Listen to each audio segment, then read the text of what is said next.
Hello, everybody, and welcome to the first ever annual Unchained Game Awards. I will be your host for the evening, UnchainedAwesome, and we are going to start off with the first award for the year. The first award is arguably one of the most important awards, and one of the awards I wanted to get out first, just in case you guys can't stick around for the whole thing. The first award for the evening is going to be the Viewers' Choice Awards, meaning this is an award given to games. The top 4 games were voted by you, the people. There was actually quite a bit of voting, a lot more than I thought was going to get voted on, and I really appreciate the viewer input, and I thought this was a really fun one. So let's see who our nominees are. The first nominee for the Viewers' Choice Award is WWE 2K23.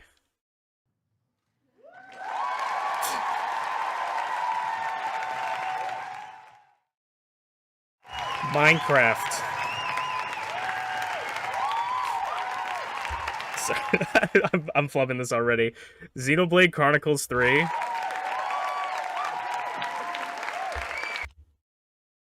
Okay, that didn't. Okay. I have a whole combo I have to remember. And Yakuza Like a Dragon.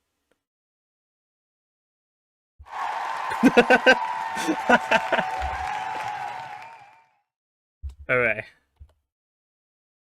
And the winner for the Viewer's Choice Award is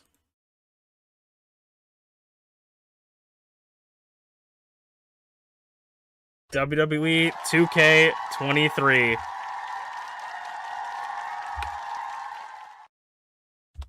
WWE 2K23 clinches it out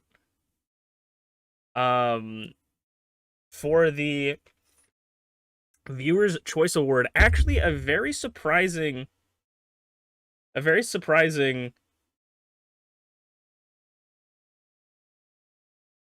my chat fucked with me so goddamn hard. It's not even funny.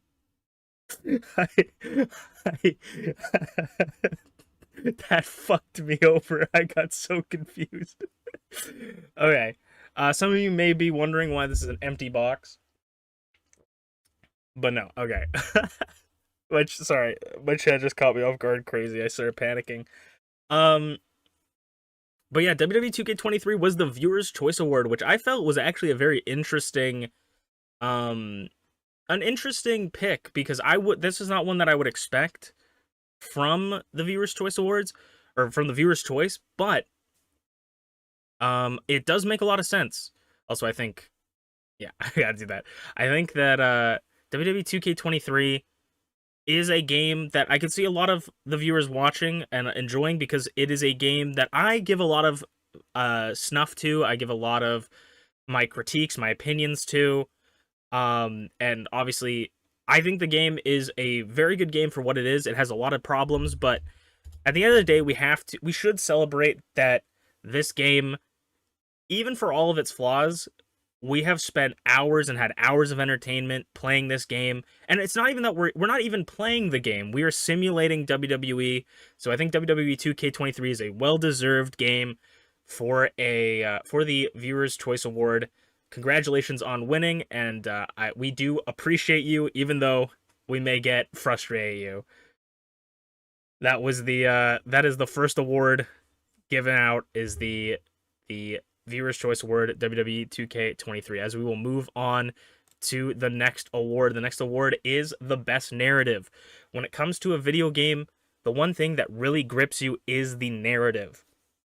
That is the story, that is the story that the game is telling, to pull you into the world and make you care about the characters. Without a narrative, there is no story, there is no characters, there is no reason for you to play the game. When it's a story game, you know what I mean? I guess I shouldn't say no reason to play a game, because some games don't have narratives, but a narrative can be a huge factor on what makes a game a good game versus a bad game. A bad narrative can pull a good game down, and a good narrative can rise a mediocre game out of the water. So, our next award is Best Narrative. And The first nominee for Best Narrative is Yakuza Like a Dragon, once again. The second nominee for Best Narrative is Xenoblade Chronicles Definitive Edition Future Connected.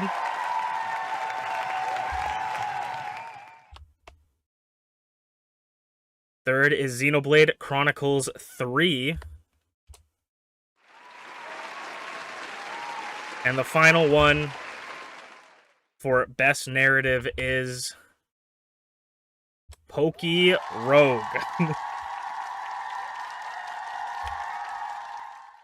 I will say that before we announce the winner, I will say Poke Rogue may be a little bit of a strange pick for Best Narrative, but I felt that narratively the game is very good. It has a very little story, but I do think that what little story it has carries it, and the narrative of you getting to the ending, I feel like is a story in and of itself. So this one is a bit of a strange one to go up against something like Yakuza Like a Dragon, Xenoblade Chronicles Definitive Edition Future Connected, and Xenoblade Chronicles 3, but I felt like this game definitely deserved to be given some recognition for the story that it tells through your gameplay, a different type of narrative, if you will. Not exactly a story, but a narrative in and of itself. And the winner for Best Narrative in the first annual UnchainedAwesome Game Awards is Xenoblade Chronicles Definitive Edition Future Connected. Now, I have a lot to say about Xenoblade Chronicles, a lot of controversial opinions about Xenoblade Chronicles, but I must say that I didn't, I didn't necessarily have what I felt like I was gonna have playing Xenoblade Chronicles.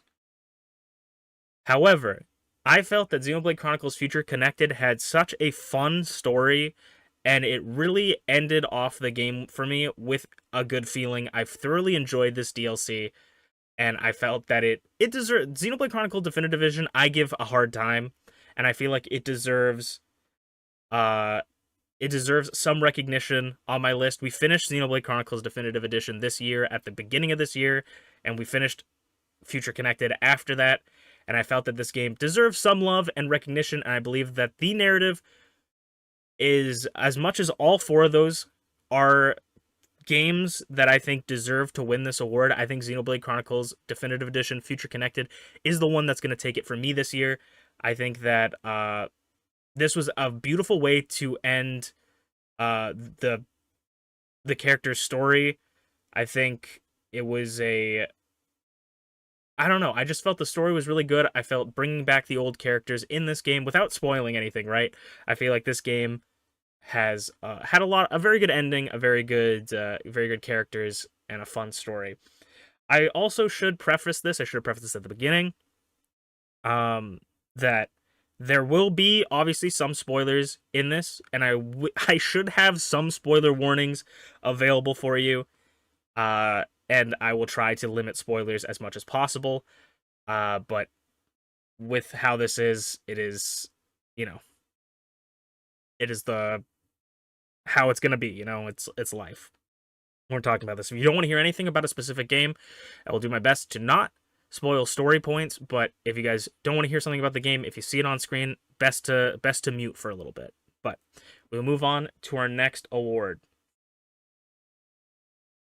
The next award, moving on to from narrative, is of course best ending. You can't have a narrative without an ending, and if you don't have an ending to your narrative, it's probably not a good narrative. Endings can, like I say before, ruin, destroy, twist and turn stories apart. A good ending, whether a good ending is something that brings you joy, brings you sadness, or just brings you a sense of finality, happiness that it is over, the ending evoking emotion is something that really can carry a game to the next level. So the nominees for best endings best ending are Shin Megami Tensei 3 HD Remastered,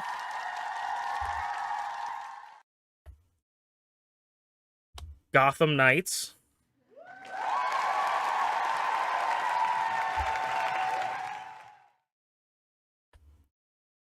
Yakuza Like a Dragon. I pressed the wrong button. Yakuza Like a Dragon. And Golf with Friends.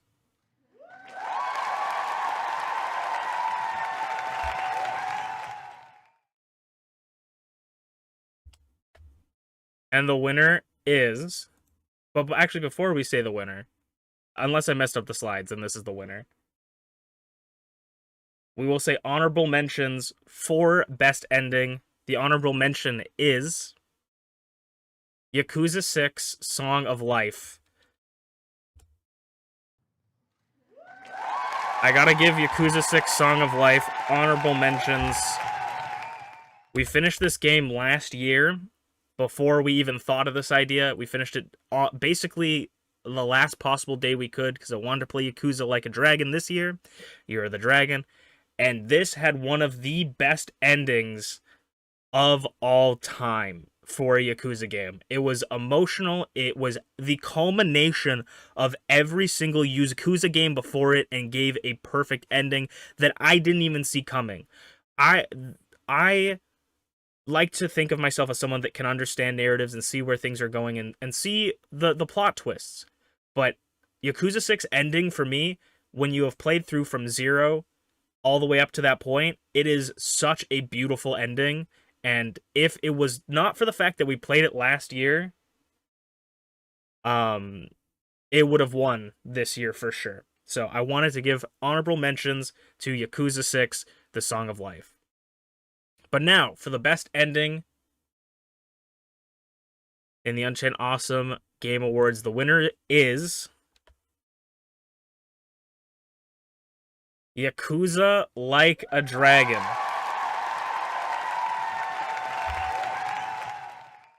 I think Yakuza Like a Dragon had a phenomenal ending. I think that that one had such an emotional ending, and like his predecessor before it, this one immediately precedes the Yakuza Like a 6 storyline. It has to pick up off of that last ending. I felt that this ending was phenomenal. I feel like it was phenomenal. I think that it has one of the best, I don't know, it has one of the best endings of games that I've ever played. And I think definitely, if it wasn't for the fact that I did not finish Xenoblade Chronicles 3 this year, I have not finished Xenoblade Chronicles 3 yet, this might have been a tighter race for me. All of those endings, I think, deserve their praise and their flowers, but I think Yakuza Like a Dragon pulls it out for this one. That your best ending winner is Yakuza Like a Dragon. Okay. How are you guys doing? You're holding in there? Let's keep going. I don't know how to vamp in between, but I want to make sure you guys are having fun. If you guys have disagreements, let me know. Tell me what game had the best ending for you this year. Let us move on to the next category, and the next category is Best Soundtrack. So this is best music, best audio, if you will. Because no game is perfect without a good soundtrack. A soundtrack is as an ingredient to make a game amazing. It can add so much ambiance, excitement, sadness to your game. If your game doesn't have a good soundtrack or an annoying soundtrack, it could definitely make a game not as good. And I think when it comes to music, video game music is the best kind of music. So, the nominees for Best Soundtrack are Fire Emblem Fates,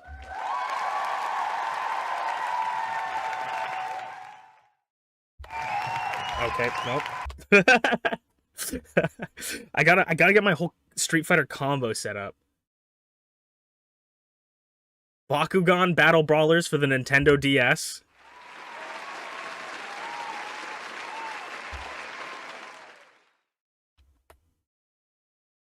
Persona 4 Golden.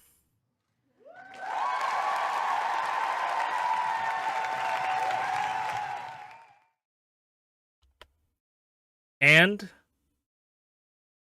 Shin Megami Tensei 3 HD Nocturne Edition.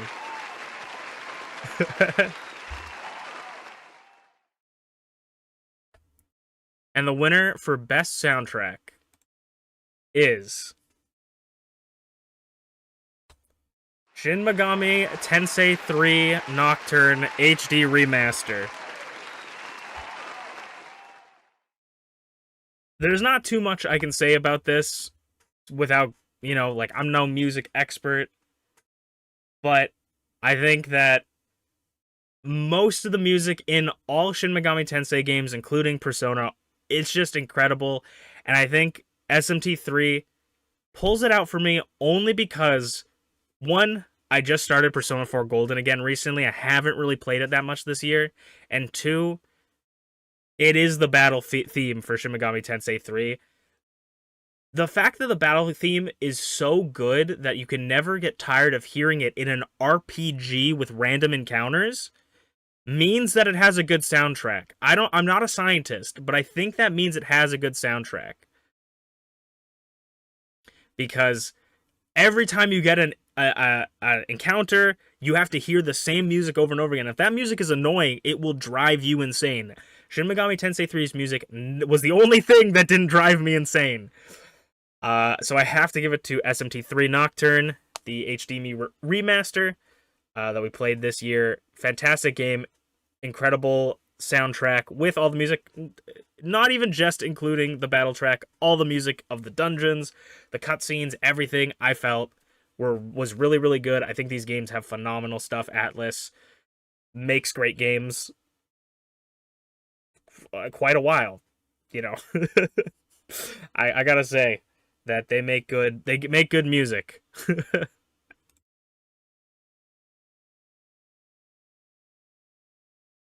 Next up the next award will be for Best Character. And now this one is going to be a somewhat unique thing, because Best Character is a loaded question, or a loaded category. The Best Character will be not a main character, but a character that appears either as a supporting character or an assist, NPC that you talk to.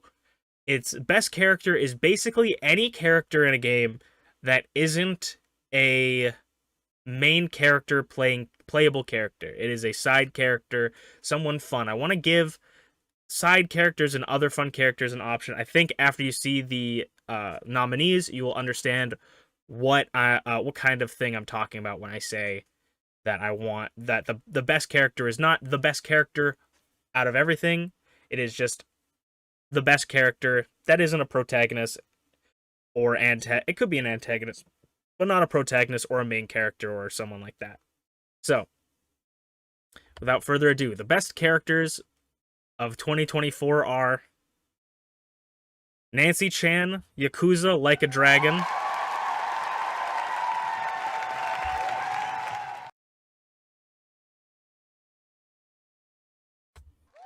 Kiana, League of Legends,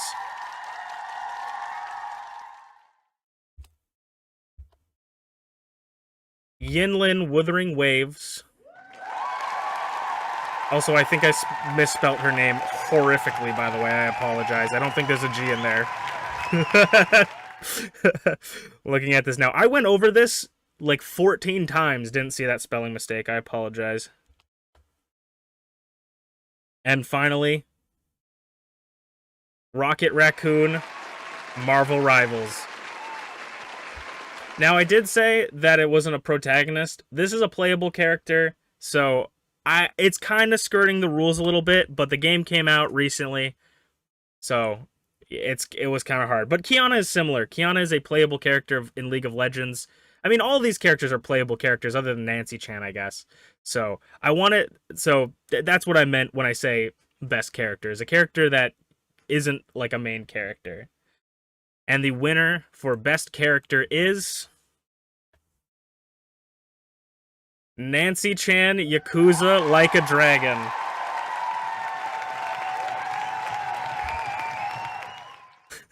I gotta give it to Nancy Chan. It's a close race. All those characters I do genuinely really love, but I think that Nancy Chan from Yakuza Like a Dragon really, really, really just made me laugh. The fact that you can call in a lobster to attack your opponents in Yakuza Like a Dragon made me chuckle, made me laugh.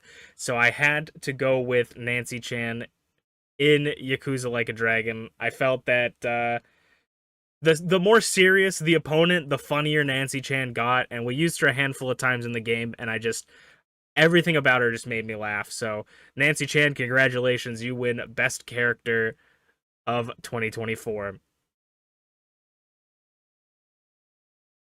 Now this one is an interesting category. It is the Best Still Kicking. I was originally going to call this category and this award Best Ongoing, but I felt like that wasn't as funny. So Best Still Kicking is a game that has been updated recently or within this year, or is still being updated continuously and showing support to their game. And they are still going, they're still kicking, because if you can, like, a game that can continuously update, continuously have support, that is something that we don't always see in games. You know, sometimes they get games will be released and they don't get that much support, and it's a bit disappointing. So these are games that are being constantly, whether it's through DLC, updates, communities, are being held alive and together and constantly being added towards in the years. And I want to give my thanks to these people that are still producing these games. So, our first nominee for Best Still Kicking is Crab Champions.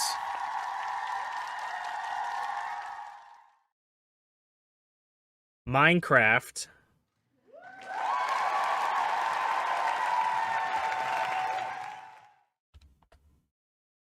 Pal World.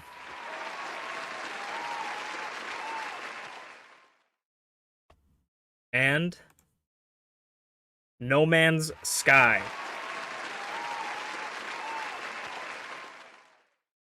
Now, I say this about every single award because it's true, but I think all four of these games definitely deserve this award, but of course only one can win it. And that game is the winner of Best Still Kicking is Crab Champions. This one was a very hard choice to pick. This one was, but also a very easy one to pick, because out of Minecraft has been being updated for years. Pal World has gotten two major updates this year. No Man's Sky is also getting updated every year. And then Crab Champions is a newcomer like Pal World to the table, but I think that this game is just getting, like, when the content comes out for Crab Champions, it always brings me back even more, and I feel like they have, I really don't think they've ever missed with an update. So this game, I think, has to go for the best still kicking game. I think Crab Champions is a fantastic game, and if there's any game that I would recommend you guys go play, if you like roguelike shooter, third-person shooters, Crab Champions, I think, is the game for you. It may not be the game for everyone, but I would give this game a chance.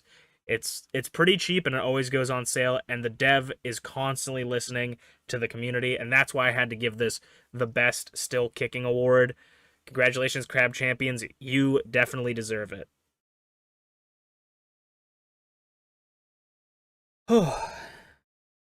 Hard act to follow, but which one will follow suit? That is Best Open World. I feel like I keep saying this, but when you have a vast open world and it isn't filled with anything, that can be really boring. So when it comes to the best open world, we want to look at ones that mix mix the expansiveness of a massive world or multiple massive worlds, and mix it with fun, creative things to either collect, explore, or fight. And I think open world games are still an untapped potential for amazing worlds, amazing stories. And I think open world games are some of the games that I find the most interesting, being able to just walk in one direction and be able to find all sorts of things, whether that be quests, uh, areas of interest, enemies, etc., and so forth. So, the best open world games that I have selected that are the nominees are Dragon Quest Builders 2, a game I recently picked back up. Dragon Quest Builders 2. Wuthering Waves, another game that I sort of recently picked up, but less recently.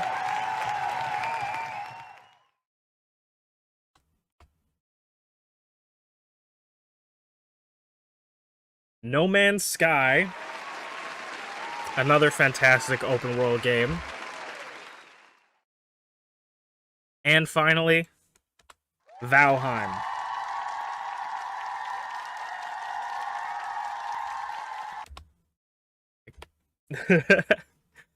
Honestly, I don't know what to say. All four of these games are fantastic. Uh Also, it is really funny to note that I'm looking at some of these awards to take a little bit of an aside here. I'm looking at some of these awards and I'm like, I actually don't remember who I picked to win. So some of these are actually surprises to me, but I think all four of these games are phenomenal, and I think their open world aspects all have unique and different things that make them special. But of course, there can only be one winner. I think every single one has a large variety. But let us get to the winner, because that's what you guys are here for. The winner of Best Open World is No Man's Sky.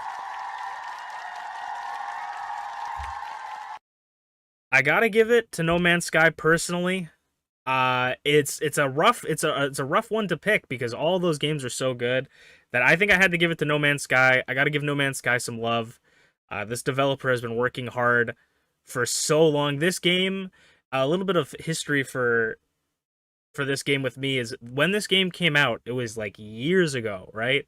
And my friend was really hyped for it. He said No Man's Sky is going to be the greatest game that has ever hit anything. It's going to be so awesome. It's going to be so cool. You're going to be able to do this stuff. And I was not very interested back in the day. I didn't really care for it. The game came out, and I think everybody can somewhat agree that it wasn't exactly what we were expecting. Some may even call it a flop, if you will. But it has gone so much higher since then. This game is pretty phenomenal.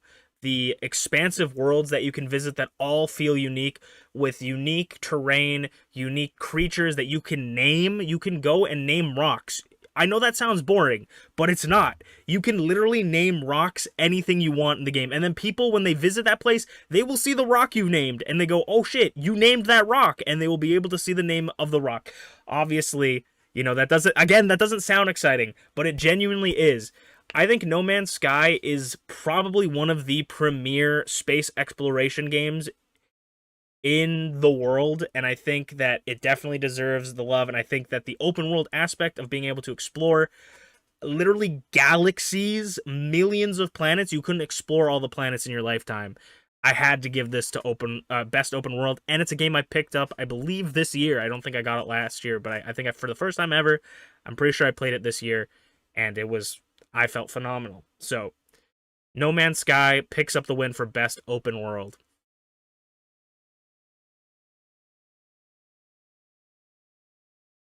And we have talked about many cool indie games so far, but I think no matter what, people have to be able to, or have to, how do I put this?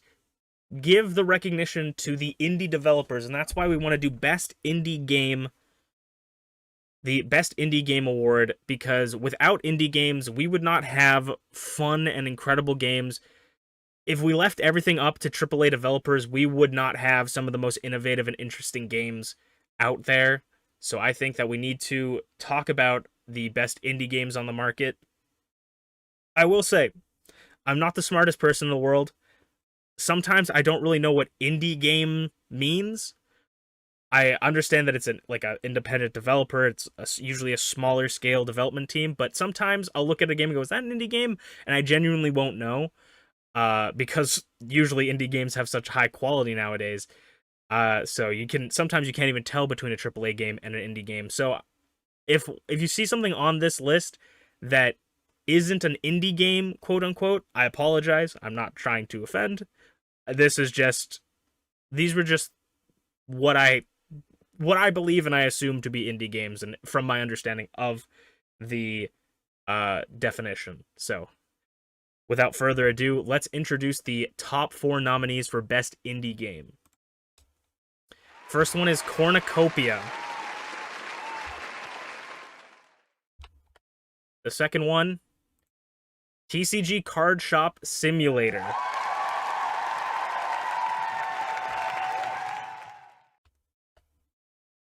Our third one is Final Stardust Cosmic Nexus. Apologies if I messed up that name, but I'm pretty sure I didn't. And finally, Hollow Cure.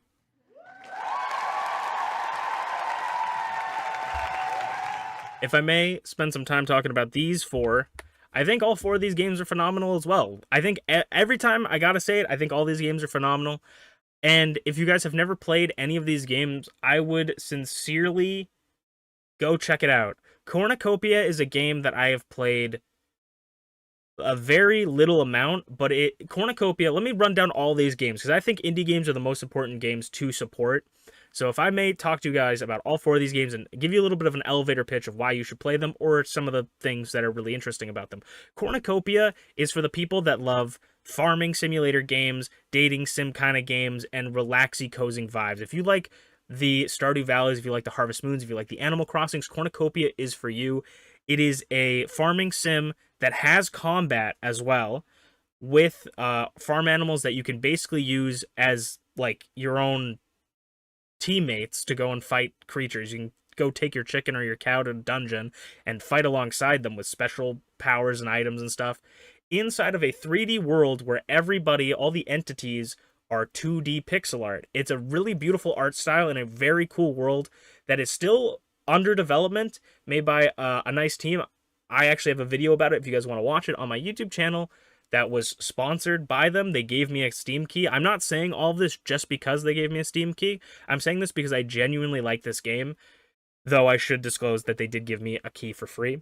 I genuinely think this game is gorgeous, and I will be playing more of it later years. Unfortunately, I didn't get to play too much of it this year just because I had so many other things going on, but that game will be there. You will see more of that game. There's a ton of content in it, and I think it's such a phenomenal game. TCG Card Shop Simulator is the perfect game, the perfect mix of shut off your brain and gambling for free. TCG Card Sim is exactly what it says on the tin. It is a trading card game shop simulator. You run a trading card shop. Sorry. And you can open packs, you can sell them to the masses, and they're constantly updating the games. And there could be a whole full-fledged TCG in the future. We will still have to wait and see, but they are constantly adding new stuff at an incredible rate. This game is a perfect game if you want to just chill with your friends and chat, open cards, have pack battles with people, and see who can sell the most cards. I think this game is phenomenal, and I would honestly go check it out. Final Stardust Cosmic Nexus is not going to be a game for everybody, I don't think, but if you like TCGs, if you like monster catching games, if you like or monster collecting games, Final Stardust Cosmic Nexus is the game for you. I think it is also currently being changed. I also think it's going to have some dating sim mechanics into it. We played it on stream. We played it on stream a little bit. I think last year might have been when I played it. I don't remember, but it might have been this year. Now, the time is flying by, honestly. But this game is a card game mixed with like battling monsters, and the card game is so unique and interesting that it's hard to find a card game that is feels different and new. And I feel like what Cosmic Nexus does is it really changes the formula to make an interesting game with unique with a unique enough mechanics where it doesn't feel like you're playing the same game every single time, and it has things that has game modes that are, have random elements, game modes that don't have random elements. So if you want to have sort of a more competitive air quotes style of gameplay, you can play without the randomization of things, or if you want to have a more fun, laid back fight, you can play with the randomization aspects and the different buffs. And I think this game is really cool. I think that the art style in it is phenomenal. I think the story is really interesting. This game is also in early development, so things are subject to change. But I could see this being a very, very, very fun game, and I will be playing this more. I also got this game free from a free Steam key from the developers, and all of my opinions are my own, whether I got this game free or not. The only reason I got to play this game is because I got a free key. I might have not been able to play it this year. If I didn't get a free key, I maybe would have bought it later, but it's a game that I would have bought either way. Same with Cornucopia, because I think both these games look phenomenal, and that is why I'm pleading my case to you. And then finally, we have Hollow Cure, which is a devil survivor, right?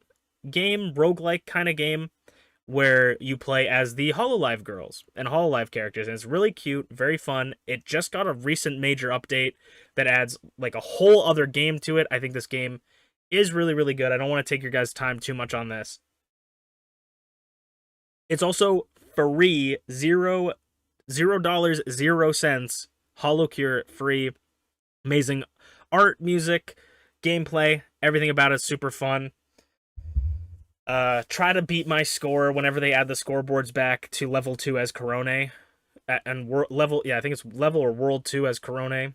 Try to beat my score. I know you can't because I'm the GOAT of Corone at level 2. But enough of that conversation talk. Let's finally see who the winner is for this. And the winner is for Best Indie Game. I have to give it to TCG Card Shop Simulator.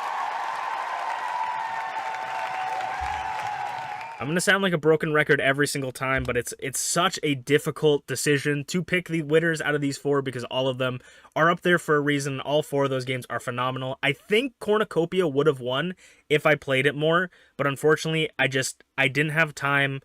It just didn't fit into what I wanted to do this year, and this game came out like a wrecking ball. I was gifted this game by my good friend Minty Clovers, so it was something that I didn't even expect to get this year. I played the mobile game of this. There was actually a mobile game before this game came out, and I think this game is just phenomenal. We played a lot of it on stream, and it's the perfect game to chill and chat with your friends, chill and chat with your chat, and just open some cards, get some cool looking creatures, and share a love of trading cards with people.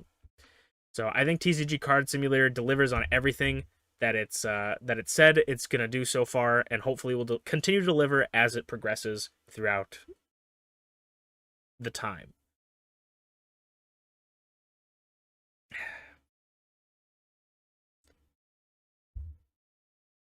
And we will move on to a very unique category. I will say this is best casual. So there's gonna be two. There's gonna be another one that's similar to best casual for category, but best casual is a game that you will just play casually. We all play games for fun, but some people play games for casual fun.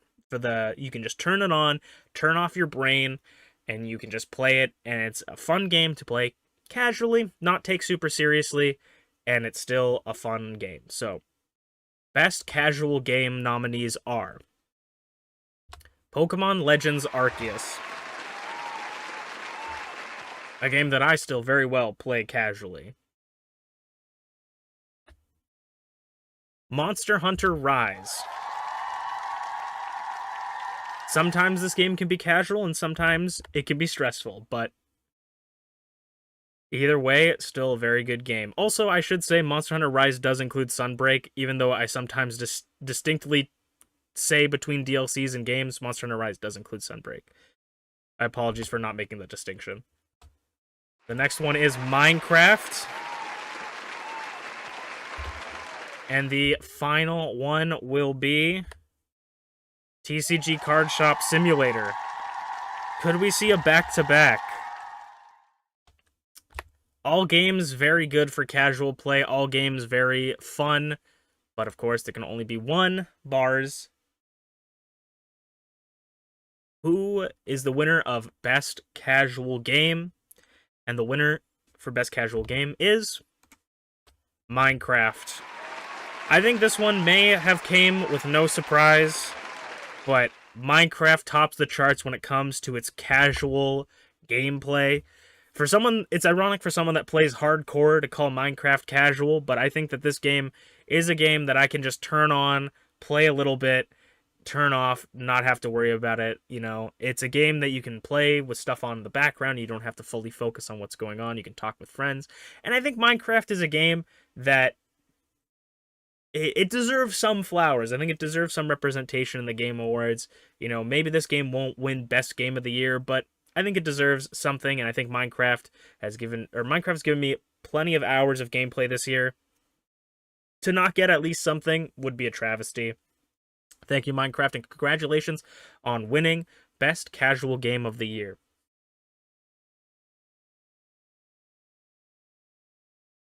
Now we go from casual to action, and now what I gotta kind of describe some of these categories because in my head they make sense, but they might not make sense to you. Action games are usually games that are like live action, something like Pokemon Scarlet and Violet could be considered an action game, but may not be qualified for this because they are mainly turn-based games. If for some reason a Pokemon game shows up on here or a turn-based game shows up on here, you guys legally can call me a square because I already forget who has been nominated. But I believe if my head is telling me correctly that this is supposed to be something that is live action where you're actively moving your characters back and forth and trying to do stuff in real time, that is Best Action Game. So the nominees for Best Action Game are Borderlands 2,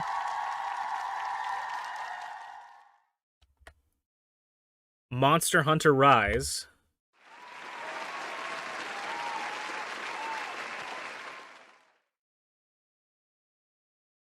Risk of Rain Returns,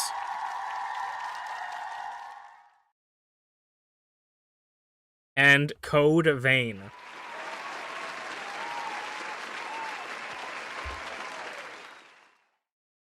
So yeah, that I'm glad that my brain worked on this. But Best Action is a game that you are constantly moving around and trying to do something, and I think all four of these encapsulate it very well. The winner of Best Action Game is Monster Hunter Rise.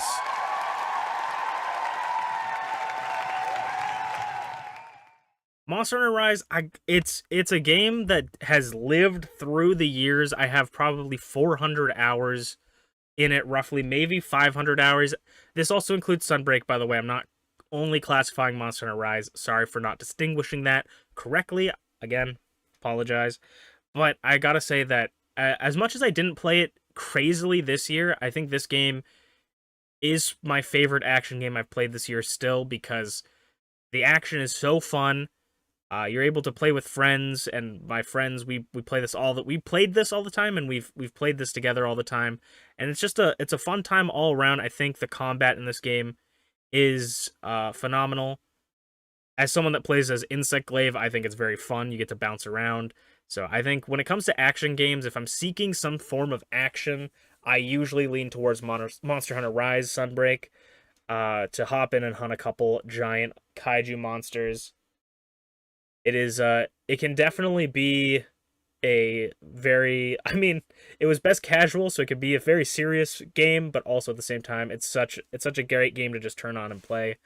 Monster Hunter Rise Sunbreak, thank you for the hours of content and hours of gameplay, and I still haven't necessarily 100%ed you. I appreciate you immensely. Congratulations on winning Best Action Game. And with Best, talk about my friends just on the tip of my lips, we move on to Best Multiplayer Game. Multiplayer game does not necessarily mean playing with your friends. It could mean playing against other people, with other people, playing with randoms, playing with friends. It's any game that involves more than one person. So, what is the best multiplayer game of the year? Let's find out. The 4 nominees are Path of Exile 2, a newcomer into the games, slipped its way into the Game Awards right at the end. I will say Path of Exile 2, fantastic game. If you guys haven't checked it out, I would say go check it out. Marvel Rivals, talking about sneaking in next to Path of Exile. These two games sneak into the Game Awards together, coming out like last month, basically. So both these games sneak in, as we will... Who is the third nominee? The third nominee is Monster Hunter Rise. Monster Hunter Rise constantly in conversation. 3 nominations back in a row. Could we get 2 wins in a row for Monster Hunter Rise? We will see. And the final nominee for Best Multiplayer Game of the Year is Lockdown Protocol.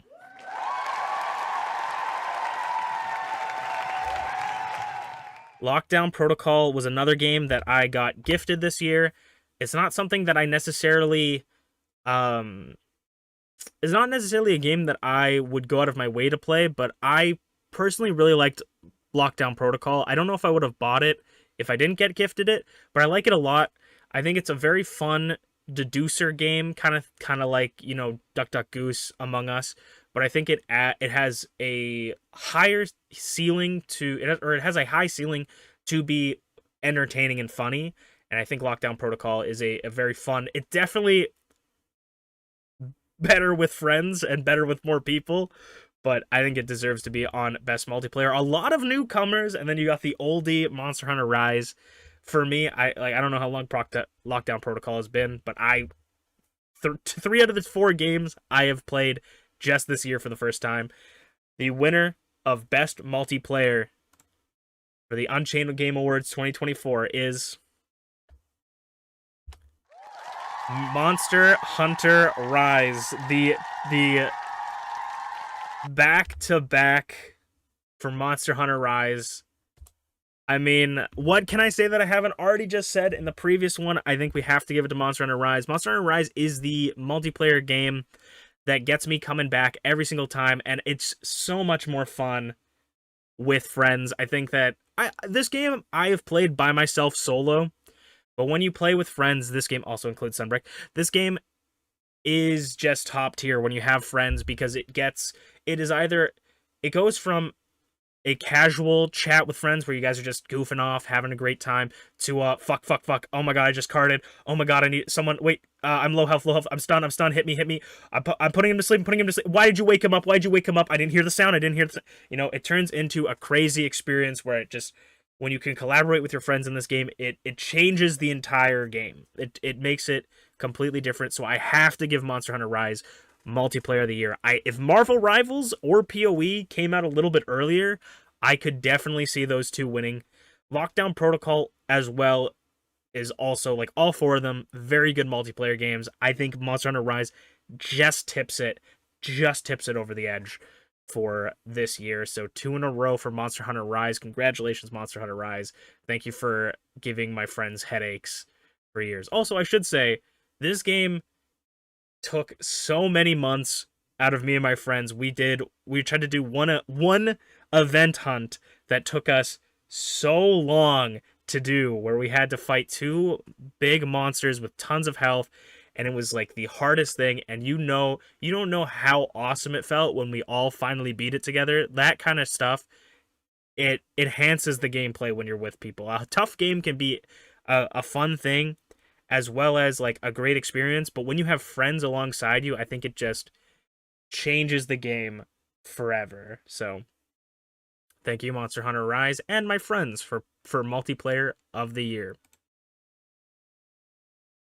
Now, this is an award that I was anticipating and was the most excited for, because this is not going to be an award going to any game in particular. It is for the future of games. This is, it shouldn't be best, but it's most anticipated game of the year. What game am I anticipating the most and am most excited to see, whether it comes out next year, 2 years from now, 4 years from now, 5 years from now? What game am I most excited to see in the future?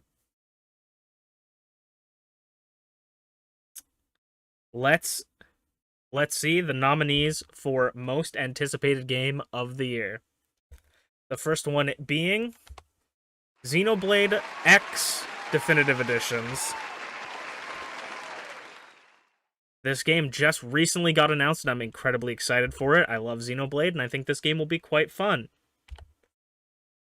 The second nominee is a future Persona/SMT game. If they ever decide to make a Shin Megami Tensei 6, a Persona 6, or make some sort of game, another game like Metaphor, I'm excited to see whatever they come up with. Whether it's the same formula, different formula, a future SMT game would be exciting for me. The next nominee is Pokemon Legends ZA. I'm a huge Pokemon fan, excited to see whatever Pokemon and Game Freak are cooking up. And I was a huge fan of Pokemon Legends Arceus. If they can encapsulate anything there, definitely excited for that one. And the final nominee, last but certainly not least, a future Digimon Stories game. Digimon Cyber Sleuth and Cyber Sleuth Hacker's Memory were one of the greatest games I have ever played in my entire life. And they have been talking about a new future Digimon Stories game coming out. I thought Survive was incredible as well. So a future Digimon Stories game I would absolutely adore to see. But only one. And it will happen. This is not copium. It will happen. The winner of most anticipated game goes to a future Digimon Stories / Digimon game.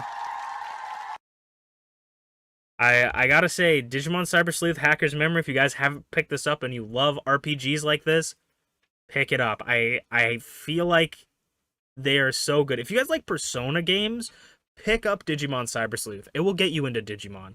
I don't want to compare it too much to Persona, but it is such a good game, such a phenomenal story, and I wish that they would release another one. I hope they're cooking.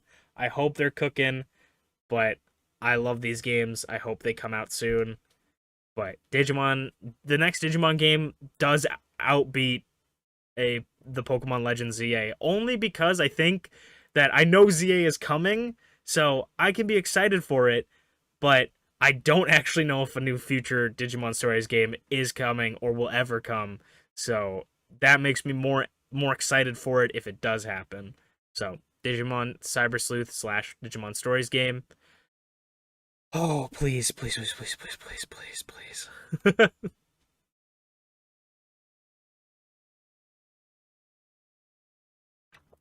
How's everybody holding up so far in this award show? Are you guys enjoying it? I hope it's a good pace. Hope it's good, but let us continue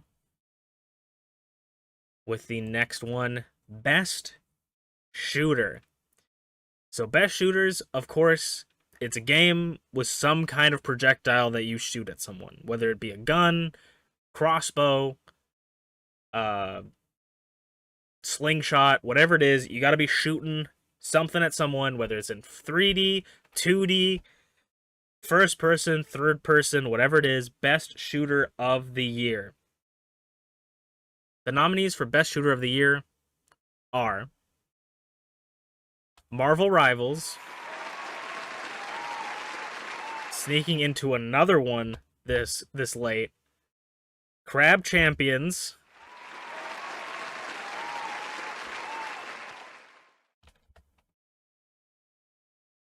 Borderlands 3, Another Borderlands game getting a nomination. Love to see it. And finally, Overwatch 2. Honestly, a lot of great shooters. I think some titans of the industry sitting next to each other. So it's gonna be a rough one to choose. But we have to choose one of them. The best shooter of the year is the nominee that the winner is.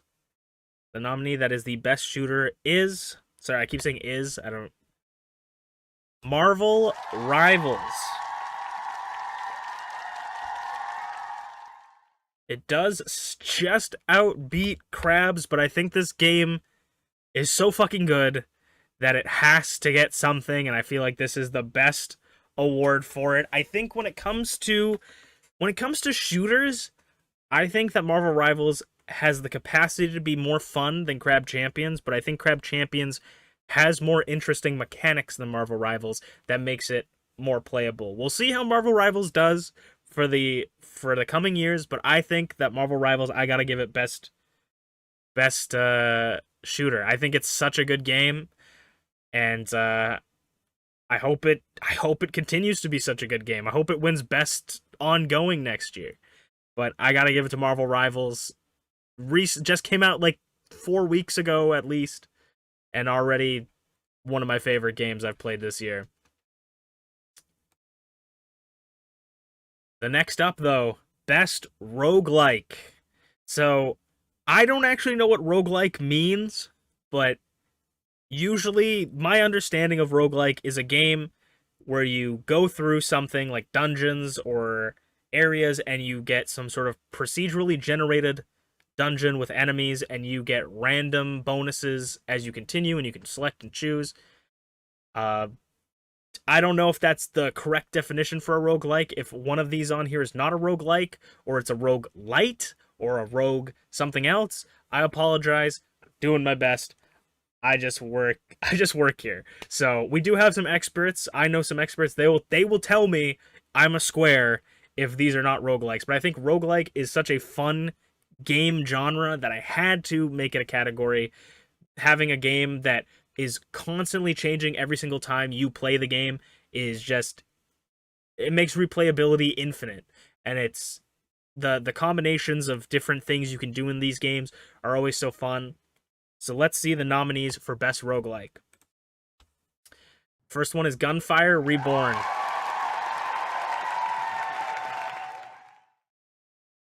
The second nominee is Pokey Rogue.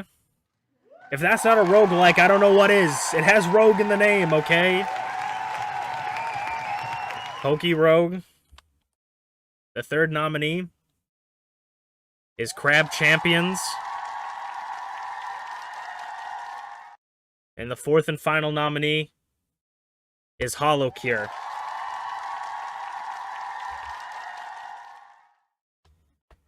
Crab Champions has shown up plenty of times so far. I feel like I don't need to explain it too much. Hollow Cure, also we talked a little bit about it. Pokey Rogue is a phenomenal game with amazing roguelike mechanics combined with Pokemon, with unique abilities, gotcha mechanics, everything.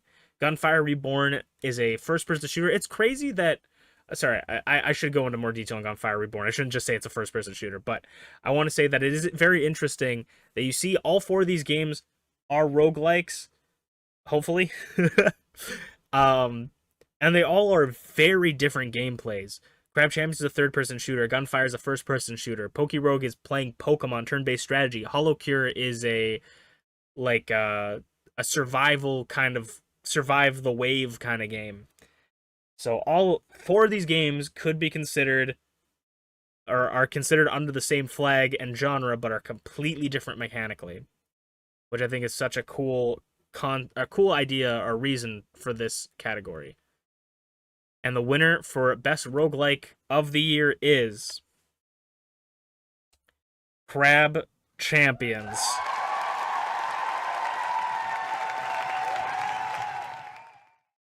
I feel like I would be lying to myself if Crab Champions did not win this award. As I say, as I said prior to this, I wanted to, with this game awards, I wanted to try and not make too many games win the same awards. So I would try and see which ones could fit or be equal to the winners. Crab Champions for me outbeats every other roguelike I've played. Not to say that every other roguelike I've played aren't fantastic and amazing games. Crab Champions for me has just outstood all the other ones I've played. It is such a phenomenal game. Just think about this. This game came out last year in early access. I have the same amount of hours in Crab Champions as I do in Monster Hunter Rise. I have over 400 hours in Crab Champions. That is like hundreds of times more than any other roguelike I have ever played. So I have to give it to Crab Champions. All these other games, phenomenal, but for me, Crab Champions, I've played this game. I have literally played this game every single time, or every single month. I have played this game at least once every single month this year and last year. If Crab Champions didn't win this game, I would be lying to you straight out. So, congratulations, Crab Champions. You are my roguelike of the year, and I appreciate you. But that is not taking anything away from the other nominees who are fantastic games that I love. I'm trying to get more into Hollow Cure again as well, because I think that game is really, really good. And I would like to get back into Poke Rogue again, but I haven't been able to pick that up. The next nominee, or the next award category, is Best Downloaded Content, Best DLC. So this is not necessarily paid DLC. It is just downloaded content that adds something to a game. The game with the best DLC. So it could be something like a free update that you can download, or something that you have to pay, like a separate thing. But it is the best DLC of the year. The nominees for best DLC are Borderlands 3 Arms Race. This is a battle royale mode in Borderlands 3 that I genuinely adore. This is like, whenever I play Borderlands 3, I'm usually coming back to play this whenever I want it. I accidentally clicked that, but Monster Hunter Rise Sunbreak. I mean, this game has shown up enough times on this to be no surprise to anyone. Monster Hunter Sunbreak. The third nominee is Pokemon Scarlet Hidden Treasures of Paldea.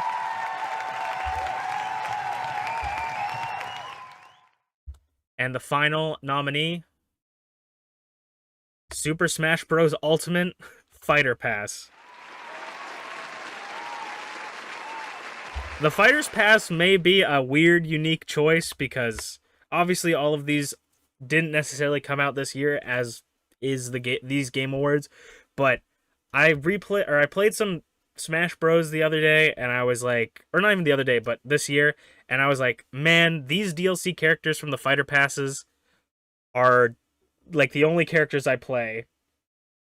It is all the Fighter Passes. I know that might not that might confuse people because it's obviously multiple Fighter Passes, but all Super Smash Bros. Ultimate, all of the DLC from Super Smash Bros. Ultimate, the Fighter Passes.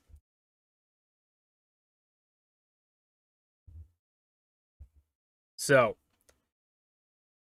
I think all these DLC add an exceptional amount of content to each game. I think that it really does. I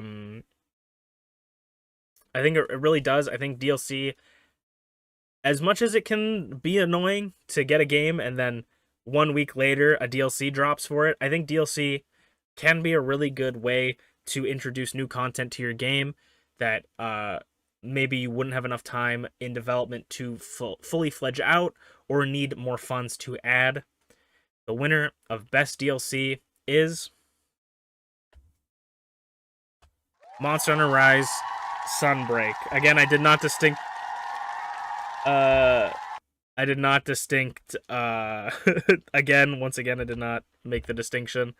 But Monster Hunter Rise Sunbreak. It's hard not to. I'm sorry. I'm trying not to make these people like the same game win all the awards, but Monster Hunter Rise is such a phenomenal game. It's good to know that probably, I don't want to say anything, but probably next year Monster Hunter Rise won't be even in the conversation, so we got to get this out as much as possible. Monster Hunter Rise Sunbreak. This is also Sunbreak specifically. I obviously failed to specifically mention it, but Monster Hunter Rise Sunbreak, specifically the DLC, wins this for Monster Hunter Rise because that literally added a whole second game to Monster Hunter Rise that just added weapons, a bunch of new maps, new monsters to fight, new weapons, new characters, new story. It added the ability to have NPCs come onto your hunts. Like this Monster Hunter Sunbreak added so much to the game that I feel like no other DLC I played this year really added that much for me. And Sunbreak is 100% the reason. It added new moves, like everything. Sunbreak is the reason why this game lasted with me and my friends for so long. Sunbreak is the reason why I have like 500 hours in this game, is because I would have stopped at maybe like 100, 200, 300. This game added like 200 more hours. If it's not winning DLC of the year, what really is? What are we doing here? Monster Hunter Rise, fantastic game, fantastic DLC. Sunbreak, thank you for adding like 300 more hours of content.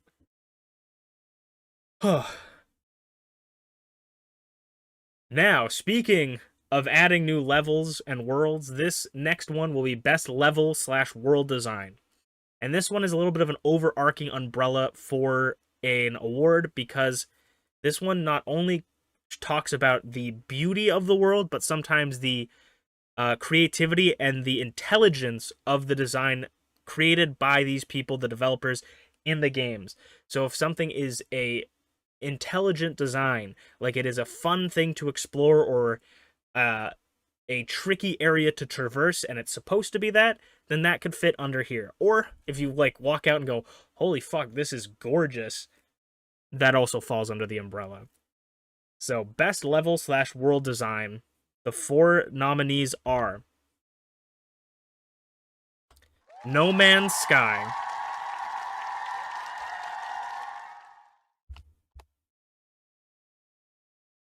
Code Vein,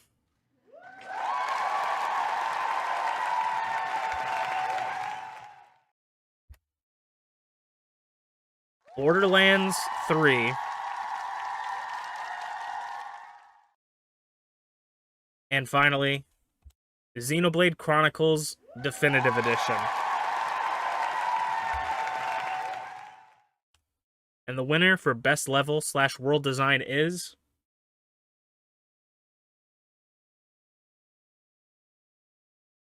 Xenoblade Chronicles Definitive Edition. I think that Xenoblade Chronicles, all Xenoblade Chronicles games, their worlds are some of the most fun things about them. They are not only beautiful, but intricately designed in ways where it will oftentimes reward you for exploring, as well as punish you for it. Xenoblade Chronicle level and world designs are always some of the most unique planes of existence in video games, and if there was ever a game I wanted modded to be VR, it would be Xenoblade Chronicles. I would want these games to be modded in VR so I could literally immerse myself in these worlds and just look at it.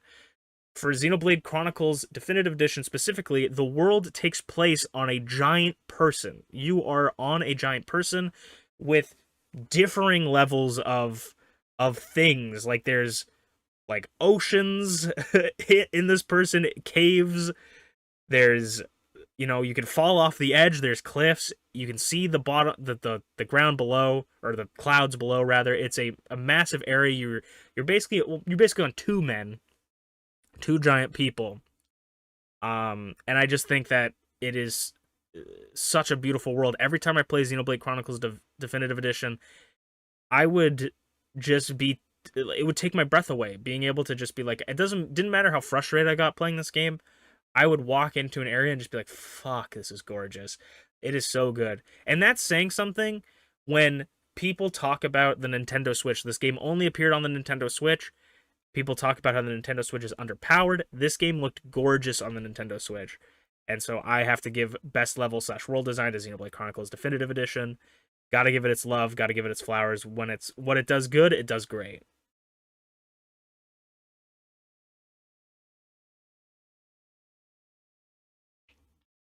Moving on. Best art direction. So, we talk about the level and the world design, but best art direction is art overall. If your game does not look visually pleasing or unique or interesting, it's not good. I mean, it doesn't ruin the game, but the saying is don't judge a book by its cover, but people are going to judge it no matter what. And if it has an ugly cover, it's not helping it. It doesn't matter if the game is visually or is narratively amazing or really fun. If it's visually bad, people may neglect it. And so art direction is a very important thing, because if your game can look appealing to people, it will draw people in that maybe didn't even want to play your game to begin with. So overall best art direction for my 2024, the nominees are Code Vein,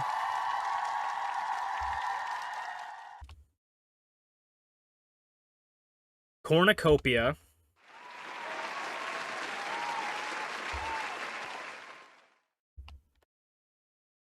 Marvel Rivals,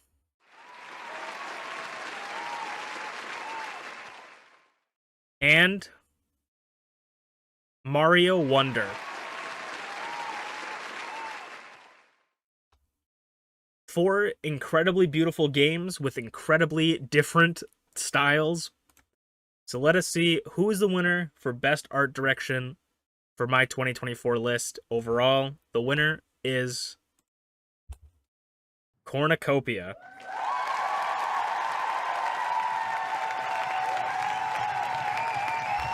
I have to give it to Cornucopia. I love all those games. I think they all look gorgeous, but Cornucopia has the most unique art style out of all of them for me, and they make it work really well. If you guys like farming sim games, I think one of the most important things that people don't talk about when it comes to farming games is, and this may be a controversial statement.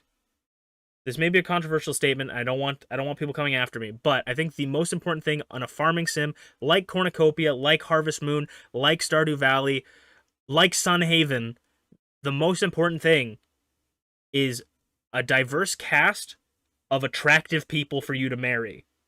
And Cornucopia does that flawlessly. It does that incredibly. It has a diverse cast of gorgeous people that you can all marry that have unique characteristics with both their personality and their visuals in a gorgeous world that is a mix of 3D and 2D. It's like Paper Mario was an incredible farming game. Like, it doesn't look like Paper Mario, like, exactly, but it's like that mechanically, and it is just so, or like that visually in a stylistic sense. It is such a beautiful game. And honestly, go check it out. Seriously, it is such a good game. If you like farming games, you're gonna like this one. And they've still updated it. I think they just released a massive update this year, so they're even still updating it now. Go check it out. Cornucopia devs, you guys are amazing. You made an incredible game, and you should be proud of it. Shout out to your artists as well. But before we move on, there is a very important thing we must talk about, because, or it's not necessarily something we have to talk about, but we'll have to move on because we have a word from not necessarily a sponsor, but one of our friends. So let's get into that real quick. Stream premiere.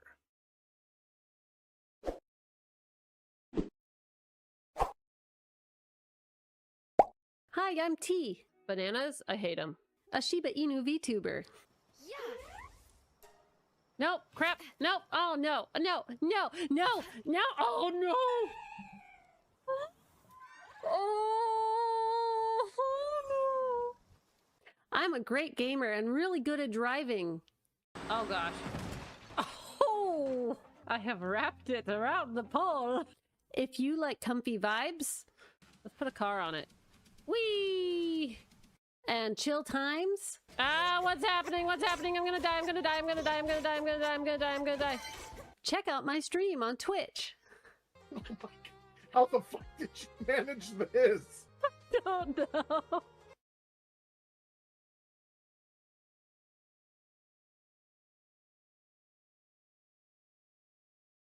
Hello, everybody. Thank you for checking that out. My name is Masu Pro Wrestlington, and I will be awarding the next award and announcing the next nominees for the category. Thank you, Unchained, for allowing me to be a part of your game awards.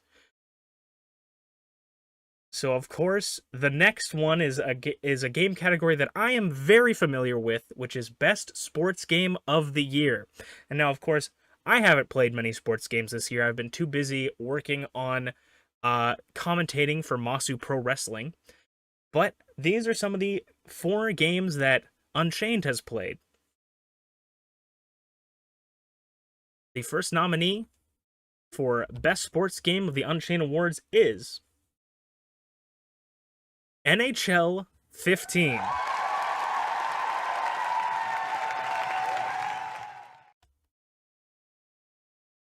The second nominee is WWE 2K23. Our third nominee is Mario Tennis Aces.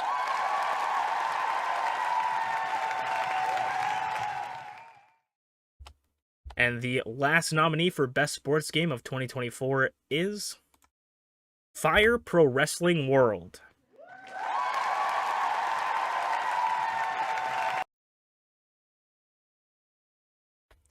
And the winner of Best Sports Game is WWE 2K23. Now, as you can tell, Unchained doesn't really play a lot of sports games or goes outside, but I have to say that if I were to pick one, I would pick WWE 2K23 as well for the best sports game. It's almost like that this category was designed for this game to win, because this game is a perfect catalyst for entertainment when it comes to making wrestling content. It is the best wrestling game on the market today. Overall, I would say visually, gameplay-wise, it has a ton of problems. It has so many problems, an insane amount of problems, but it is the catalyst for what is MPW, and it's lasted us 2 years at this point, so we have to give it to WWE 2K23. Now, I will take my adieu, and I will head out and let Unchained continue announcing the awards. Thank you so much, Unchained, for allowing me to be here. Thank you, Masu Pro Wrestlington. Might I say, you look very handsome today. You know, exceptionally handsome today. Thank you so much for taking time out of your busy schedule to come here and be the commentator for the best sports game. I know you're an expert on that.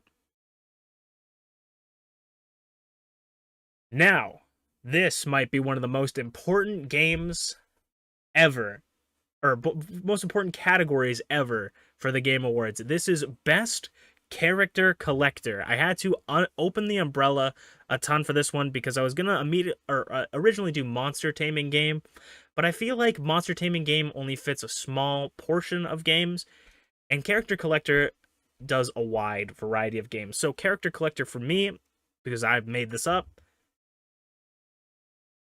this game, you have to be able to collect either monsters, creatures, tame them to be able to use them for something in the game, and that you are collecting these characters or creatures, and you have to collect, I think I set it to like over 6, because obviously a JRPG, you might have 6, 7, 8, 9, 10 characters, and that not necessarily be a character collector. But there are games, you know, like Persona, for instance, that are character collectors because you collect a bunch of different characters to play with. But it may not be a monster taming game, like something like a Fire Emblem or something. You collect characters in that game, but they're not necessarily monsters that you tame. So, best character collector of 2024, probably one of my most important categories. The nominees are Pokemon Scarlet,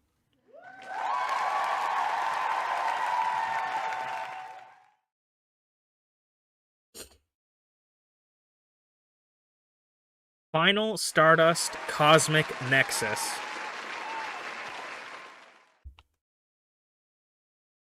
Tomodachi Life,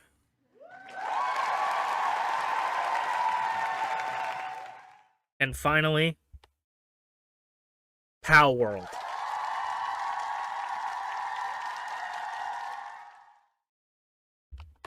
And the winner for Best Character Collector is Pal World.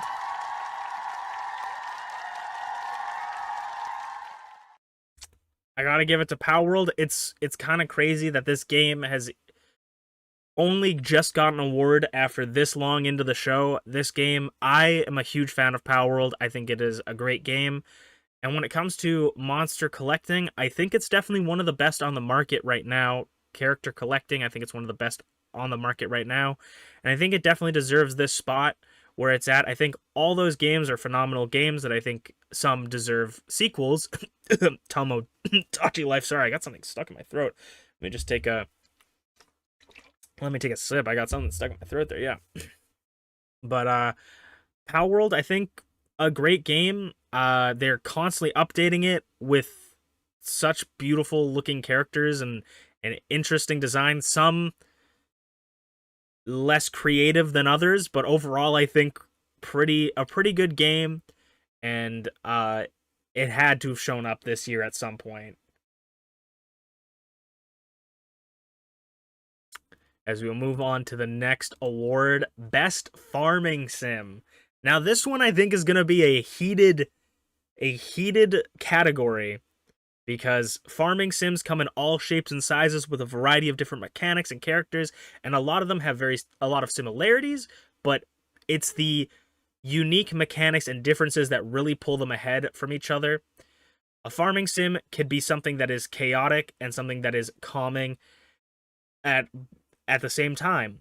A good farming sim is something that has a lot of things for you to do while not being too overwhelming and boring. Best farming sim nominees are Sunhaven,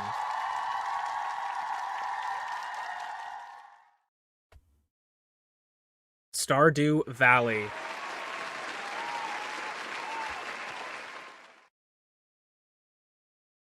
Animal Crossing New Horizons,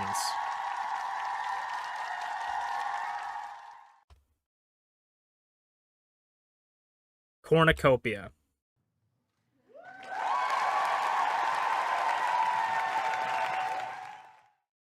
Four amazing games. Also, Animal Crossing might not be considered a farming sim, but I put it on there because you can technically farm things in it.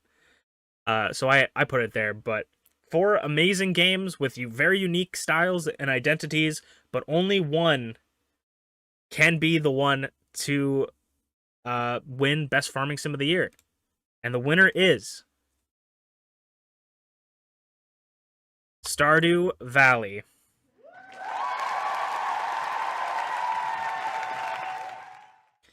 I think Stardew Valley has to take it for me. My nose is getting stuffed up. I apologize. I think Stardew Valley's got to take it for me. This one is honestly one of the greatest farming sims of all time, and I played it a ton with friends this year. I think, honestly, again, I've been like shilling out for Cornucopia so much with how much I could talk about it, but if I played Cornucopia more this year, it might have won this. Sunhaven is also a fantastic game, and Animal Crossing is also a fantastic game, but I think when it comes to just core farming sim fundamentals, I think it has to go to Stardew Valley, especially knowing that, much like a lot of the games that we talked about, Stardew Valley is constantly being updated. The dev is constantly giving it love, constantly adding just little things, big things, everything. Stardew Valley has to be my number one. But I gotta give it to them. All these games are wonderful and unique in their own ways, but I gotta give it to Stardew Valley. Next up is a very interesting category because it's only a select few kinds of games can be this one. But it is best game on the go, meaning a game that you can pick up and take somewhere else, whether that be on your phone, on a Nintendo Switch, a Game Boy, a Steam Deck, something that you can take on the go with you, whether it be an emulator, something that you can take with you, or even if you took your console out of the wall, brought it to your cabin. Best game on the go. It literally just the best game to play when you're not in your house. The nominees for best game on the go is Yu-Gi-Oh! World Championships 2008,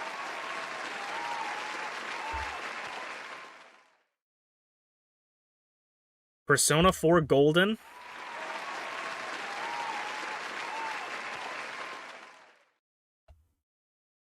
Wuthering Waves,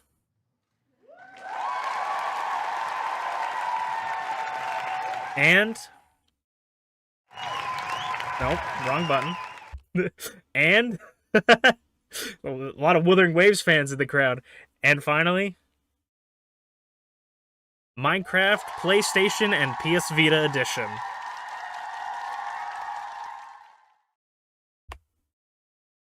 And the winner is Wuthering Waves. I gotta say, Wuthering Waves is one of my favorite games that I've played this year. Definitely somewhere in the top 10. I think this game is a lot of fun. I think it's really cool, and it's a mobile game. Like, it's a game you can play on PC and mobile, and I have brought it on my iPad to the cabin and played. I've played it in my bed, and it's not as fun as on the PC, but it's a lot of fun, and the fact that you can even run it on something like a phone or something like an iPad blows my mind with how beautiful this game is. I love the gameplay.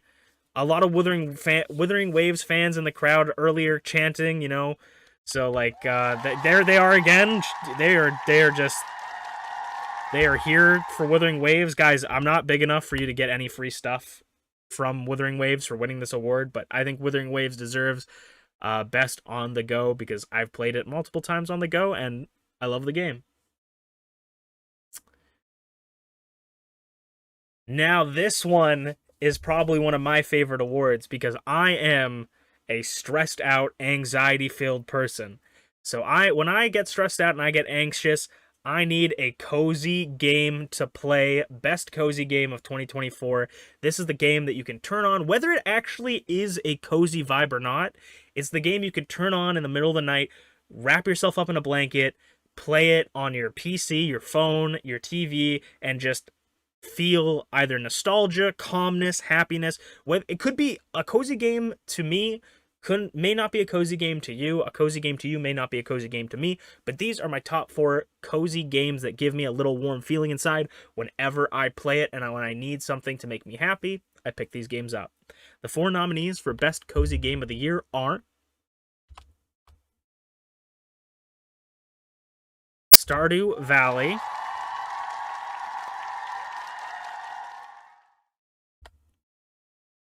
TCG Card Shop Simulator, Animal Crossing New Horizons,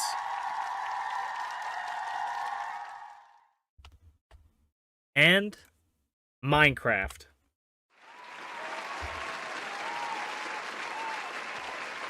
Four incredible cozy games, but the winner for most cozy game or best cozy game of 2024 is Minecraft. I gotta give it to Minecraft again, especially for cozy game. There was competition, but at the end of the day, for me, there was only one answer.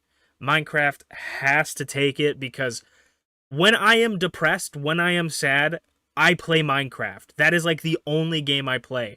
I always talk in Wondercraft videos, which I need to get a Wondercraft video at some point. I always talk about in Wondercraft videos, and this is just, don't worry about me, I'm fine.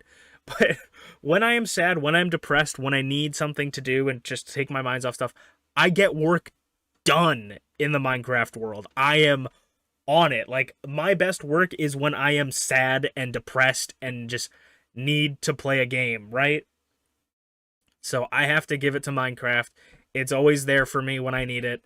I talk about how my Wondercraft world is like my Zen garden.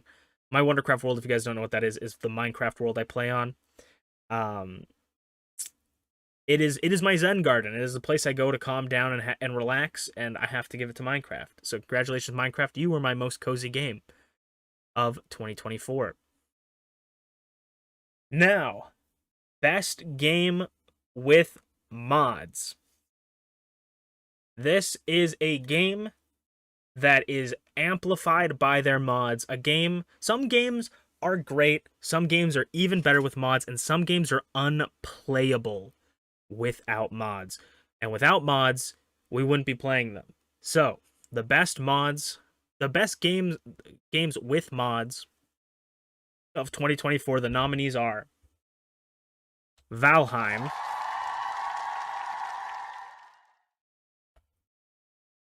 Minecraft,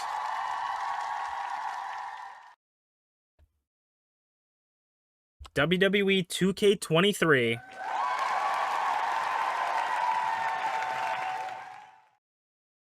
and Tabletop Simulator.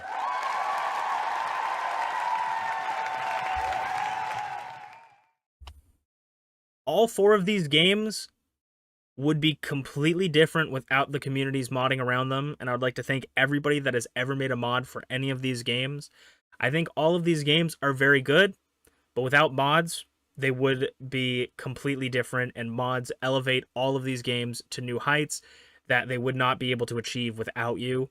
The people working constantly, the developers working constantly, the artists working constantly, the testers working constantly for free usually on additions to their favorite games. We thank you. And the winner for game with best mods is Valheim.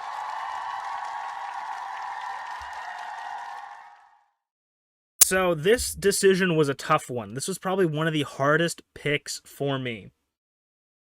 And I will explain exactly why Valheim won best mods. You might be thinking, you literally only play Valheim with one mod.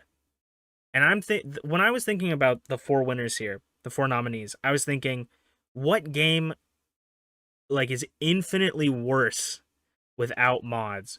Minecraft I can play completely vanilla for hours, never needing a mod touched. But mods make Minecraft great. But I can play Minecraft without mods. I can play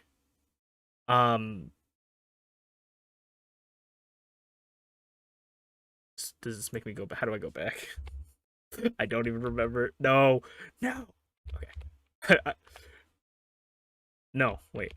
Here we are. Sorry, I completely forgot the nominees for a second. I could play Minecraft without mods. We could play WWE 2K23 without mods. It wouldn't be as fun, but we could do MPW without mods. Tabletop Simulator, also, it would not be fun, but we could still play at least card games and do puzzles with Tabletop Simulator.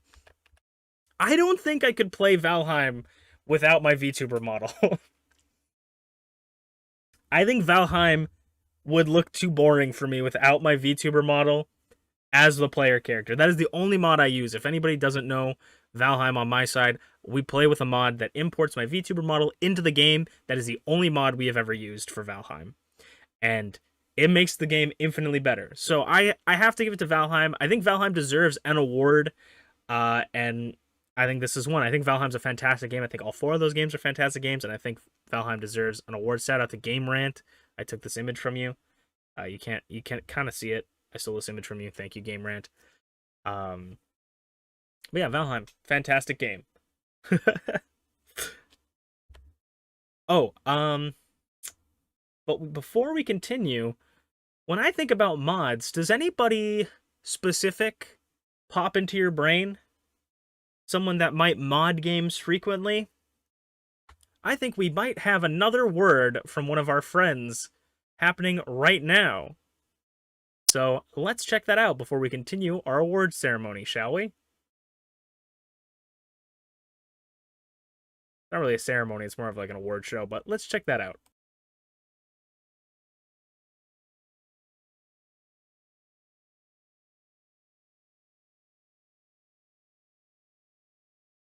Stream premiere.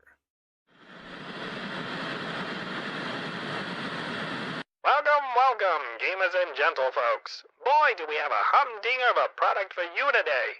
Gather around, because you're not going to want to miss this electrifying announcement.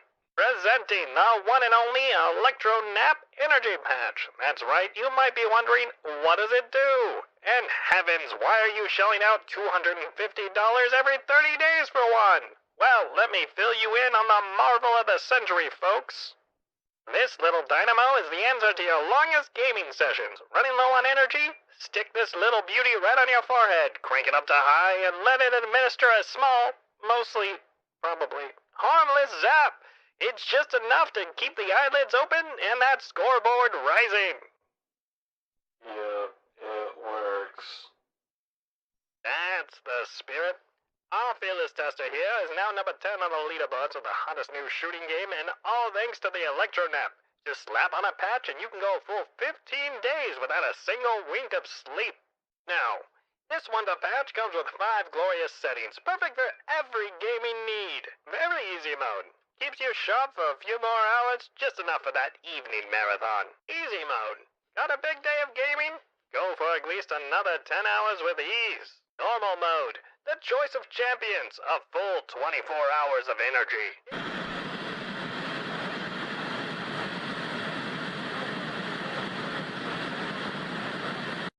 Hard mode, for those hardcore heroes who want to reach max level before the 2-week mark.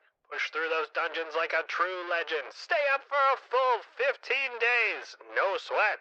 As you can see, the benefits are simply unmatched.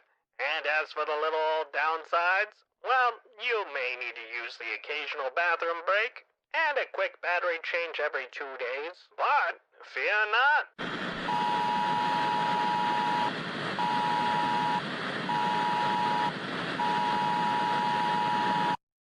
With our revolutionary charger buddy accessory, you can stay hardwired 24/7. No need to fuss with batteries. Plug it in and you're ready for endless power. Only $59.99, plus a subscription of $24 a month. I tell you, what a deal. So, don't wait, gamers. Get the Electro Nap Energy Patch today and zap yourself to the top.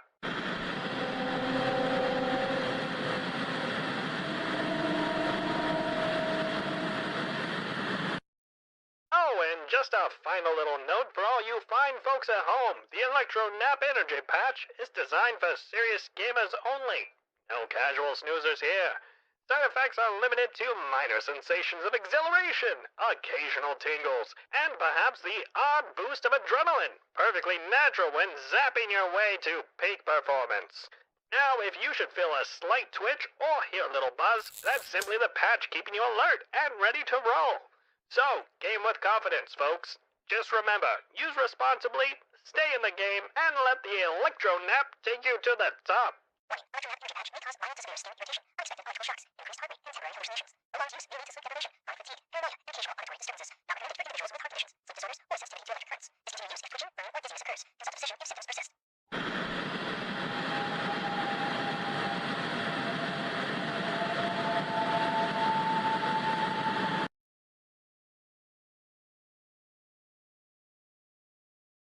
All right, welcome back. The next category is Best Update. Now, this is a little bit of a different one compared to DLC and ongoing. This is specifically talking about the updates of a particular game. So, if an update, usually an update I find is a free update, an addition to the game. that is not a DLC, not a downloadable content type thing, I usually consider updates to be something completely separate to DLC. Might be something a little bit too similar, but that is my opinion. So, the best updates of 2024, and some updates I haven't played yet for games that have come out, so I apologize if you're like, where's this update? Maybe I haven't played it yet, I apologize. But the best updates nominees are Palworld, Sakurajima update,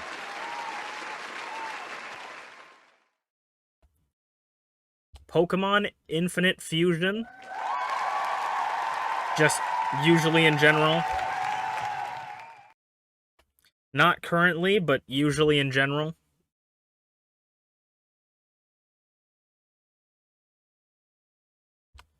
Minecraft Tricky Trials.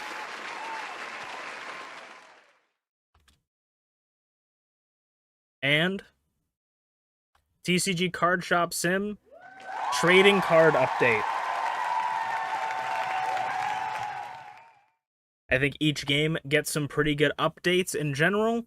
I will like to say that Infinite Fusion, I forgot to remove them from this list after a couple current controversies, but it's okay. Spoiler alert, they didn't win anyways. So, but we'll move on. Who has the best update of 2024? Best update for 2024. The winner is Palworld Sakurajima update, and I apologize if I'm mispronouncing that name. Honestly, I kind of forgot. I removed them from one game, but I forgot to remove Pokemon Infinite Fusion for other game. But, I mean, the update, I will say that the update for Pokemon Infinite Fusion is the update for artists making beautiful art. We'll say that that was the update nomination, because those artists deserve a lot of love. But I gotta say, Palworld Sakurajima update, I might have called it wrong multiple times, but this update was great. They just recently came out with another massive update that is like 5 times this update.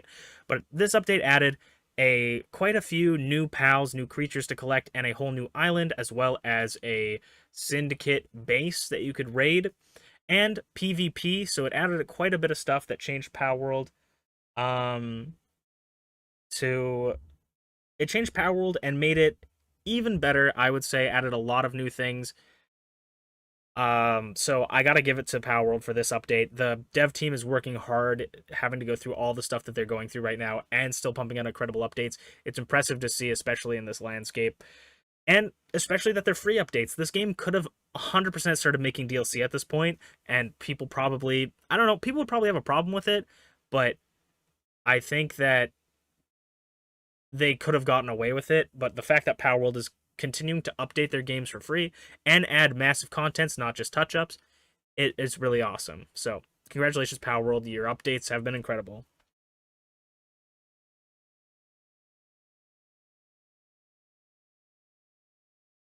Also, shout out to the Meowmare coming to Palworld, the Terraria update.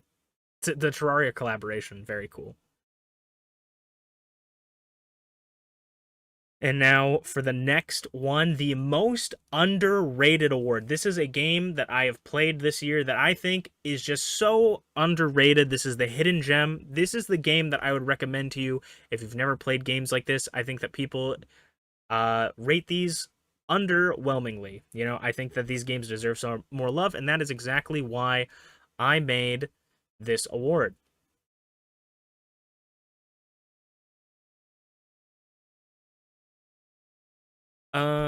So let us see who are the nominees for most underrated award. The most underrated award. The first nominee is Sundown.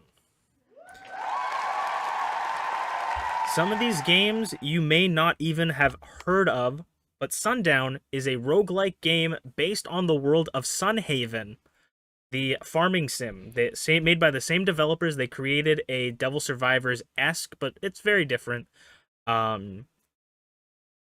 mean, I think it's pretty different.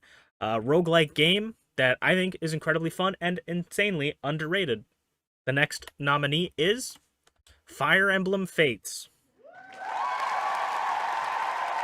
This is a game that I picked up again this year, and I think that a lot of people don't like it for many reasons, and I think that the reasons are valid. But I think that this is a Fire Emblem game that really brought people into Fire Emblem as well as Awakening, and I don't think this game is given as much credit for keeping Fire Emblem alive as much as Awakening is. I think Fire Emblem Fates is a really fun game and was the first Fire Emblem game to do the multiple endings, 3 storyline type thing. So, I think Fire Emblem Fates is very underrated. The next nominee is Dragon Ball Fusions.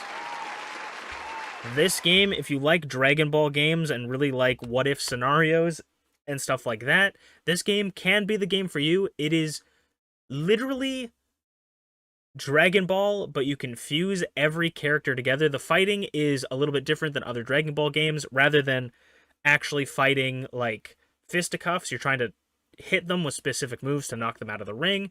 With a team of, I believe, 5. Every character in the game can be fused with each other. Some having unique fusions, some having non-unique, not really unique fusions that we've seen in the show. I say non-unique fusions, but fusions that we've seen in the show, as well as the ability to customize your own player character. And that player character can also fuse with any character in the game. So it's a very cool game. Has a lot of custom characters just for the stories to play with. Tons of Dragon Ball characters with really cool fusions. I would say if you love Dragon Ball games, if you like character fusions and ideas of like what if this person fused with this person, this game's great for you. It's got a really nice art style and it's a very fun game. Super underrated for the 3DS. And the final underrated game is Minecraft PlayStation and Vita Edition. So you might be like, well, Minecraft PlayStation and Vita Edition, isn't that just Minecraft on a PlayStation Vita or a PlayStation or PS Vita? Yes, but no. Minecraft PlayStation and Vita Edition is a unique legacy version of the console edition of Minecraft that just got the Ocean update. So if you guys have ever played the console edition of Minecraft, it can be pretty different from regular Minecraft, and this one is even more different because it's caught back in time and it doesn't update any further. I think the legacy editions of Minecraft are underrated. I think being able to carry Minecraft around in your pocket, not Pocket Edition, but with the Vita Edition that I have, I think really is just so much fun and is one of the reasons why I still play my Vita. So I think all 4 of these games are incredibly underrated, and if you've never played them before, I would advise going to check them out. They're a lot of fun. But there can only be one winner, of course, and the winner is Fire Emblem Fates. I recently repicked this game up, trying to relive my youth, and I just love this game. I know I'm a huge weeb, I love anime, and this is a very weeby Fire Emblem game that's all about anime, and it has a lot of problems. Some of the characters are a bit much, and the story isn't necessarily as good as Awakening, but I think this game is underrated, and that is why it is the most underrated game. I love this game. I think it's incredible. The fact that there are a ton of characters that are really cool with 3 pretty unique storylines for the most part. Yeah, 3 unique storylines. I was going to say 4, but I think only 3. I think this one is really the predecessor for 3 Houses as well. Though the only thing that sucked about this game was you actually had to buy all 3 versions of the game with DLC. So it was a little bit of an expensive game, but that was also back in the day when money wasn't a crazy thing. When money wasn't a crazy thing. When things were at least affordable. So I say money wasn't a big thing. That was when I was a child. Back in the day when things just came to you. Yeah, when you were a child and your parents were buying everything for you. Yeah, that. But I think Fire Emblem Fates, underrated Fire Emblem game. I love it. Love all the characters. Well, most of the characters. And we'll move on. All right, I almost forgot the most important award. And that is the Funny Bonus Star Award. It is awarded to the game that landed on the most red spaces in Mario Party this year. Let us see who will get the Random Bonus Star Award. And the nominees are Dragon Ball Superheroes World Mission.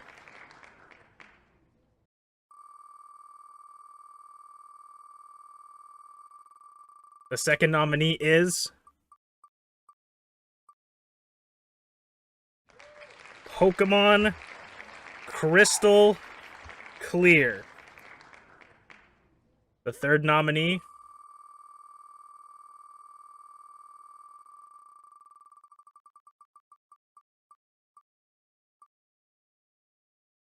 Dragon Quest Monsters Joker 2. It might not even be Joker. It might be Jokol. I don't remember. I played that game once.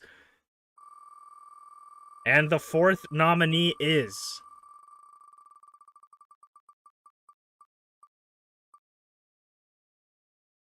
Mario 64 for the DS, for the Nintendo DS. Oh, sorry, I bumped the mic. And the winner is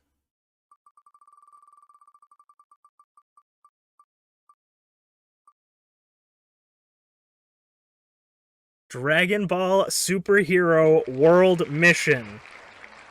Congratulations, you won the Bonus Star of the Year award. Let us move on to our next award.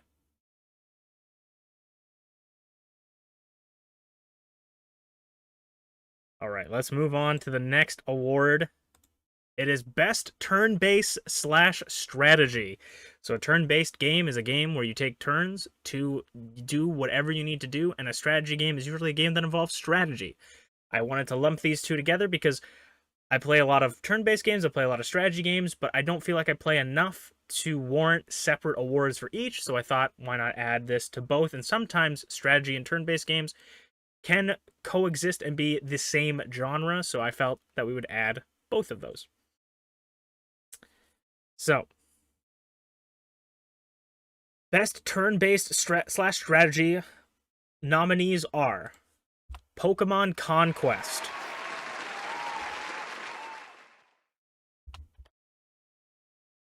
Dragon Quest V. Sorry, let's give him a little.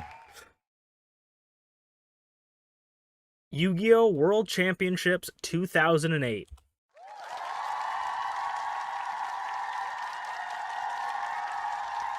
And finally,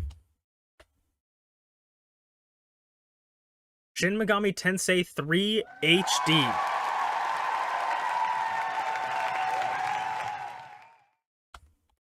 And the winner for Best Turn-Based Game / Strategy Game of the Year is Shin Megami Tensei 3 HD Remastered, not featuring Dante, from the Devil May Cry series.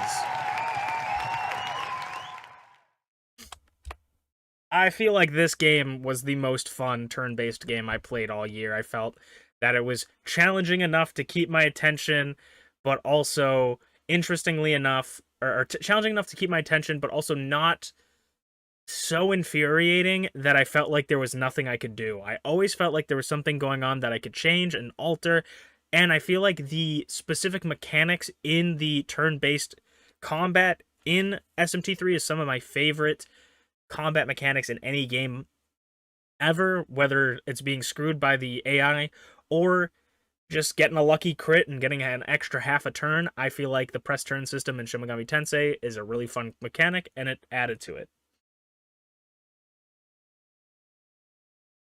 Now, we will be moving on to our next award, which I will not be announcing. I will be passing over the mic to a special guest who will be announcing the Best Game with Fishing Award.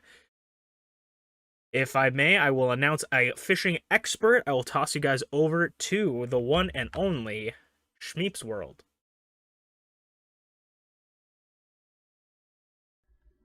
There are plenty of games on the market. However, any game is infinitely improved if it includes fishing. Because if you're going to play any game, might as well play a game that has fishing. The nominees for Best Game with Fishing are Sunhaven, No Man's Sky, Stardew Valley, and Animal Crossing New Horizons. And the winner is Stardew Valley.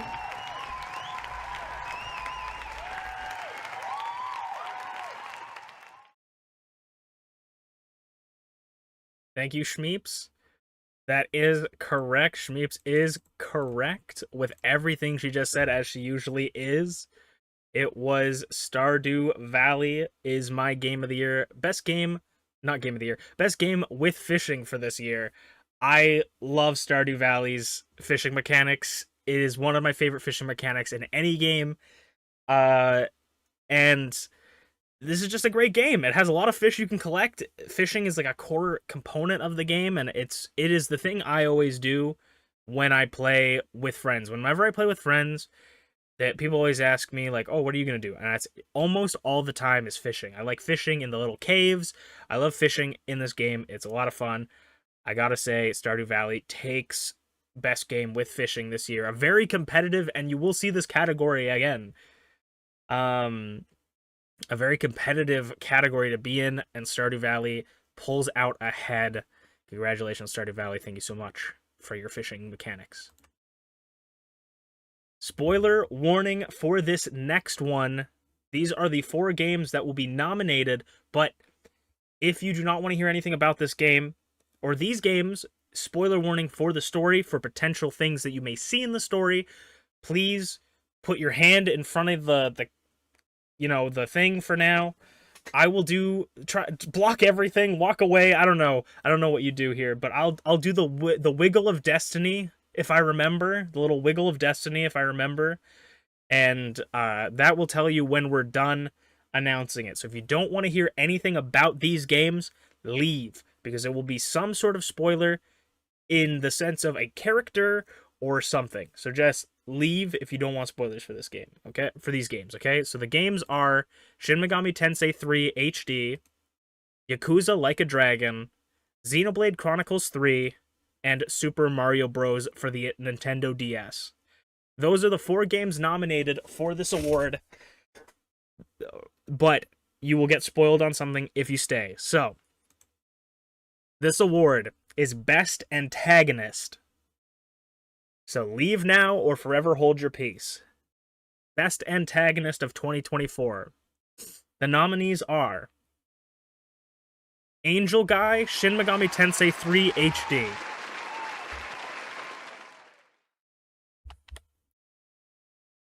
Ryo Aoki, Yakuza Like a Dragon. Console J, Xenoblade Chronicles 3. And Bowser Jr. Super Mario Bros. For the Nintendo DS. All 4 crazy antagonists. Also, I'd like to shout out quickly that this year was the first time I ever fully completed Super Mario Bros. For the Nintendo DS without using any cheats. I had never completed basically any of the levels in that game without cheating and using an action replay, and this year I decided to sit down and play Super Mario Bros. For the Nintendo DS, beat the whole game. Very proud of myself. Not good at platformers. So the winner of Best Antagonist is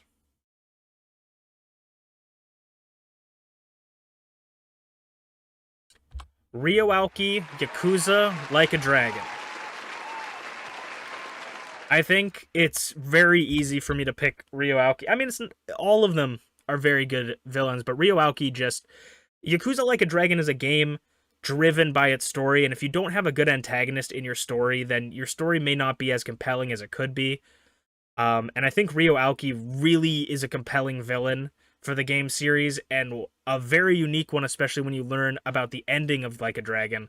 I think that he is just such an interesting character, and I wanted to make sure I didn't spoil anything, so I even didn't put his face on screen just in case if people are watching this and weren't prepared, they won't know Ryo Aoki without context. You know, they won't know who he is. But Ryo Aoki, I think, has to be my antagonist of the year. Yakuza Like a Dragon. That is, the characters in Yakuza Like a Dragon are some of the best we've seen this year, I think.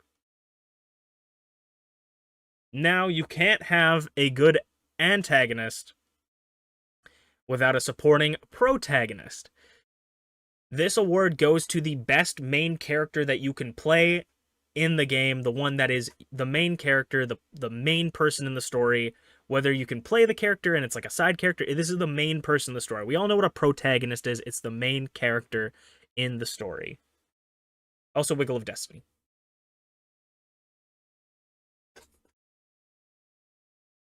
Okay. Everybody saw the Wiggle of Destiny. Hopefully they know that they can come back from spoilers. But best protagonist is the next one. The nominees for best protagonist of the year are Noah and Mio, Xenoblade Chronicles 3.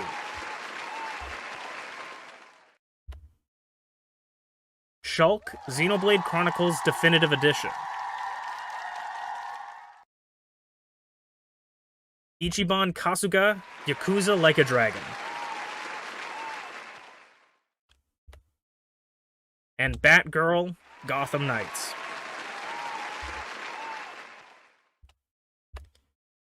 All 5, because Noah and Mia are technically 2, but 5 very good main characters in the story. Batgirl is part of 4 main characters, but I wanted to put her in because she was my favorite from Gotham Knights. But all of these characters are very deserving of being the best protagonist of the year. But of course, there's only one award to give away. So the winner is Noah and Mio, Xenoblade Chronicles 3. I love Xenoblade Chronicles 3. I think they kind of got snubbed out of a lot of awards because I didn't finish the game this year. But when it comes to protagonists, Noah and Mio are honestly some of my favorites that I've seen in fiction. Like, I enjoy their personalities, their stories, their vibes, and I love all Xenoblade, but there are certain points in Xenoblade Definitive Edition where I would look at Shulk, and this isn't necessarily a bad thing, right? This isn't necessarily a bad thing, but I'd look at Shulk and I would go, I don't agree with what he's doing. Like, I can't get behind this. Like, if I was in his position, I wouldn't do this. You know, it's hard to get behind people sometimes. And I feel like almost always Noah and Mio, for me, I can get behind their motivations, their reasonings for doing things, and their wants and needs and their personality. I can get behind them. I can understand them. Even if I don't necessarily agree, I can always understand from their perspective what they're doing, where some other characters I can't necessarily see that. And that doesn't necessarily mean that those characters are bad. Those characters can be exceptionally good, but these 2 characters I feel like this year were a cut above the rest, and we could see them even get this award again next year. We could see a 2 year in a row. Who knows? But Noah and Mio, Xenoblade Chronicles 3, I think best protagonist of the year for me personally. Another spoiler warning. So, if you guys didn't hear about the other spoiler warning before, this is going to spoil something in the game for you that could potentially be a plot relevant thing, or a character showing up, or something happening that I feel the need to warn you guys about. So, if you guys don't want to be spoiled for the 4 games that I'm about to show you, please stand up, go do something for a little bit, come back, or block off your screen as much as possible on the sides that you'll know where things are going to come up. Look at specifically me, and when you see the Wiggle of Destiny, it looks like this. That's me telling you it's over. We've moved on to the next thing that doesn't require a spoiler warning. It's hard to go do an award show spoilerless because obviously things like antagonists are going to end up spoiling something because sometimes there's twist villains, and that's going to spoil something for you. So I want to protect you guys as much as possible for these games because I think these games are great. I don't want you to get spoiled for them. So here are the 4 nominee games. We have Yakuza Like a Dragon, once again, Xenoblade Chronicles Definitive Edition, Borderlands 2, and Gotham Knights. So, if you don't want to get spoiled for one of these 4 games, please go do something else. Go watch something. Go stand up, stretch, get some food. And when you see the Wiggle of Destiny at the end, that means you guys can come back and it will be all over. So the next category is craziest boss fight. Now, in games, boss fights can really shake up the game. They can demoralize you, they can make you feel excited, they can make you feel sad if you have to fight one of your friends as a boss fight. Boss fights are crazy. And I picked craziest, not best, as my depiction because sometimes bosses can be incredibly fucking frustrating. And so I wanted to be able to also put those bosses into the list so that they have a chance as well. Because sometimes I can hate a boss, but I still want to be able to reward them for pissing me off so much. But I can't bring myself to call them the best. So this is craziest boss fight of 2024. And the nominees are Majima and Saejima, Yakuza Like a Dragon. Lorithia, Xenoblade Chronicles Definitive Edition.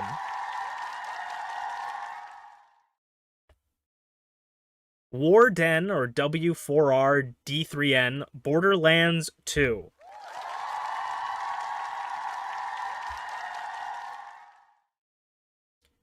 And Talia al Ghul, Gotham Knights.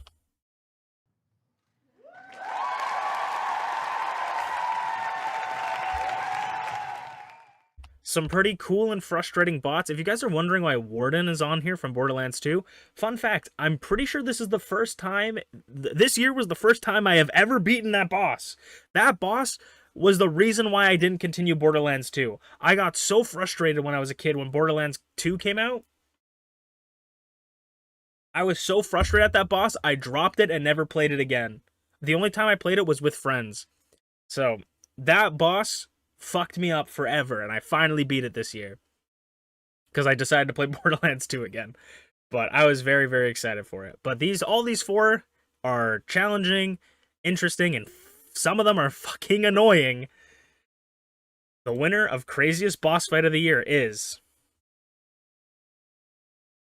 Lorithia Xenoblade Chronicles Definitive Edition.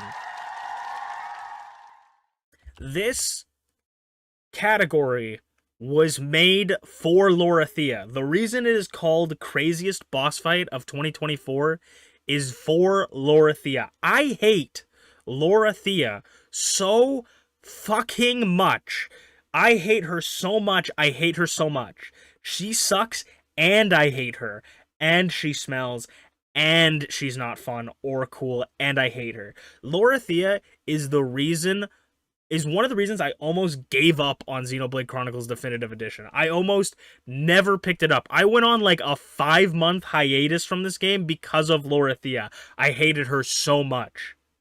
So that is why Lorithia is winning Craziest Boss Fight of the Year. The next award is gonna... Wiggle of Destiny.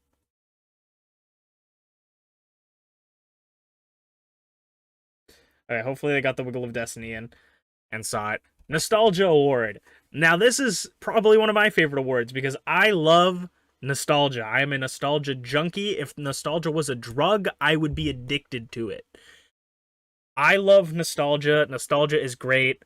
And I love playing, like, the best part about games is, like, picking up new games and playing them for the first time. But sometimes what's even better is picking up a game that you remember being fun and just playing it again and just realizing, oh my god, I was right. It's still fun. So this game, and sometimes it's picking up a game that isn't fun and still remembering the good times because it's nostalgia. So the nominees for nostalgia, the Nostalgia Award, are Pokemon Pearl. Sorry for the mic popping with Pokemon Pearl, double P. Second, Yu-Gi-Oh! World Championships 2008.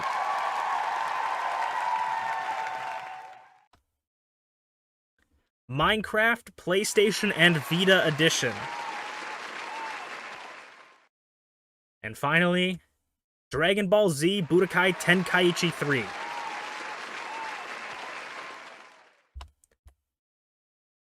I gotta say, all these games gave me a ton of nostalgia. I love them all, but of course, only one can win.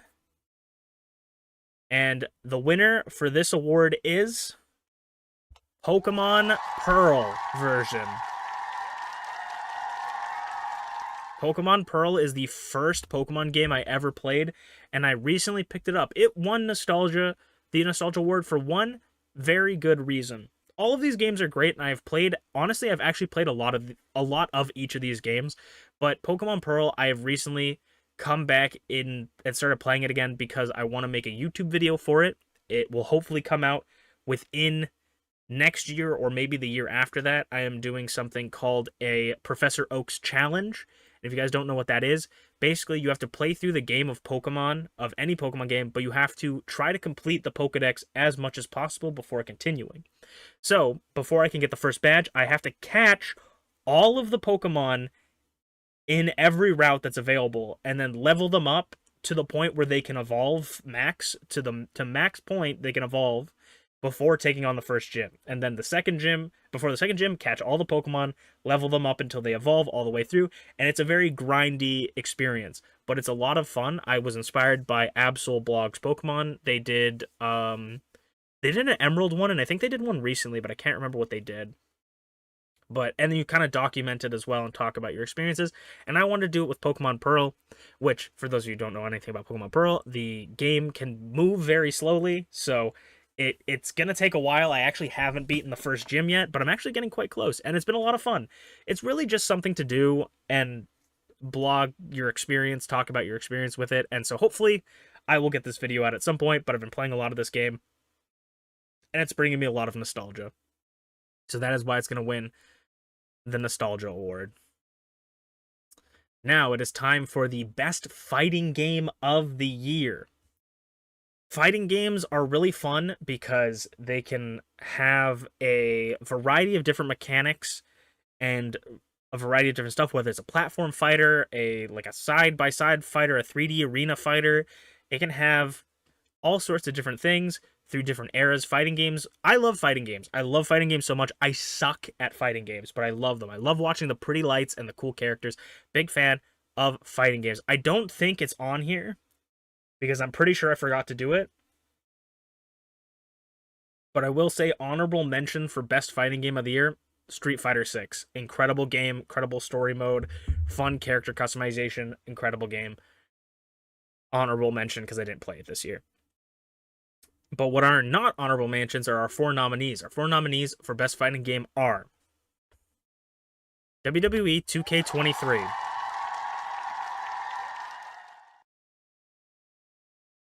Super Smash Bros. Ultimate, Dragon Ball Sparking Zero, and finally, Dragon Ball Budokai Tenkaichi 3. And the best fighting game of 2024 I have to give to is Dragon Ball Sparking Zero. I feel like this one was probably not surprising to people if they know me and have watched the streams. I love Dragon Ball Sparking Zero. It has a ton of flaws. I also didn't play the update yet, so that's why it wasn't in best update.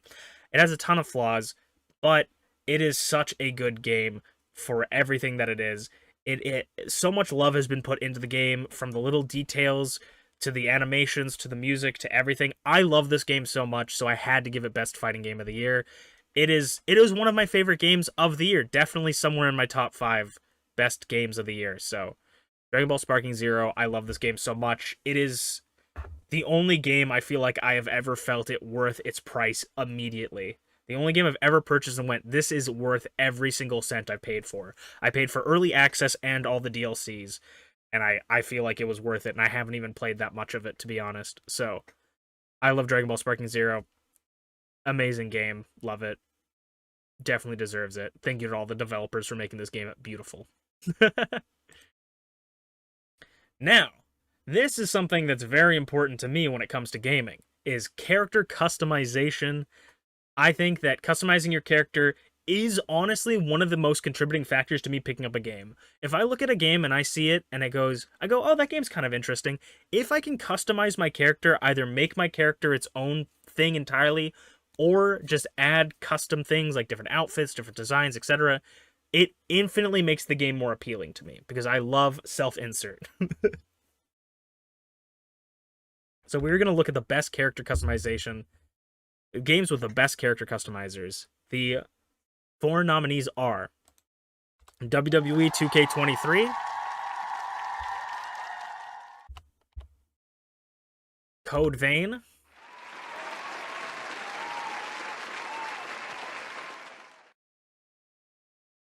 Animal Crossing New Horizons,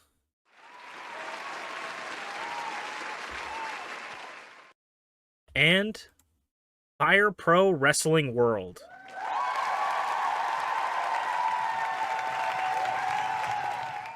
Four games with some insane customization. I know some of you may not be familiar with Fire Pro Wrestling World, but it is an incredible wrestling game with very cool customization, 2D sort of 3D environment. Very, very fun game. I would go check it out if you guys like wrestling. But who will win? The winner of the best character customization is Code Vein.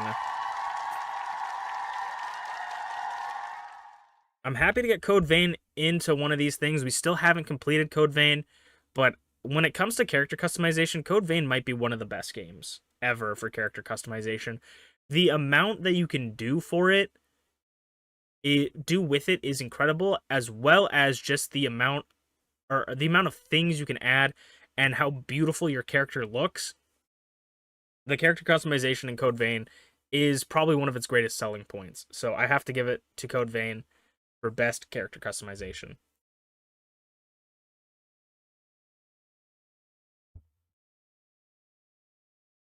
Now, we've had best character, best antagonist, best protagonist, best character, but now we're talking about best cast. This is overall all the characters in the game that make it the best. Whether it's the best cast for characters you can play as, best cast for characters that are just story relevant, best cast is the cast of characters that you see in the game, that you interact with, that make the game special. The best cast for my 2024 are Dragon Quest V,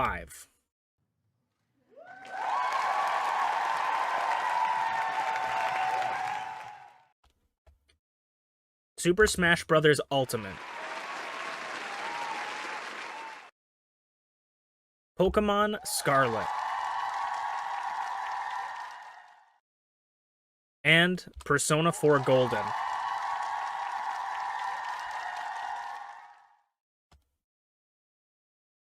And the winner for best cast is Pokemon Scarlet.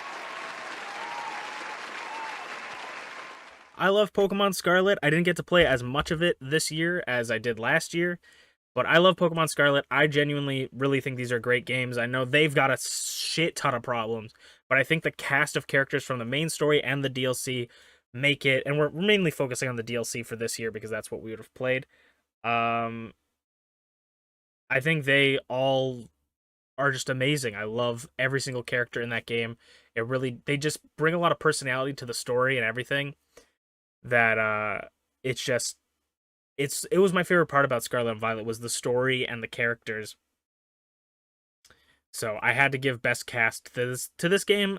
A lot of the big casts for everyone in all the games are, really good, but I think Scarlet and Violet, the cast was really one of the best parts of the game. So we had to give it to that.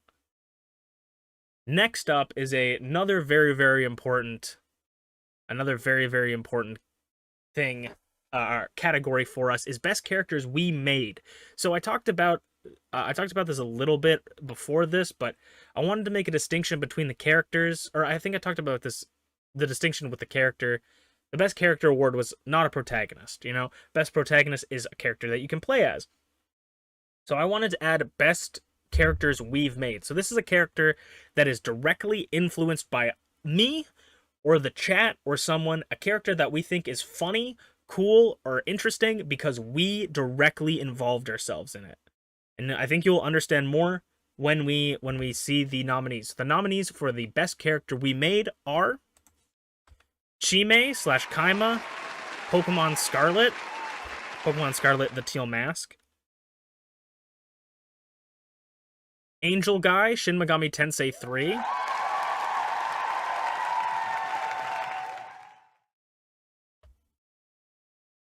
Lilith, Palworld,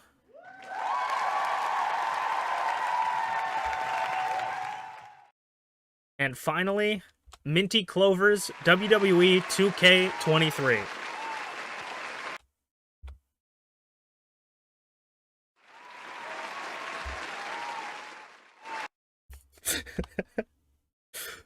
And the winner for best character we made is Minty Clover's WWE 2K23.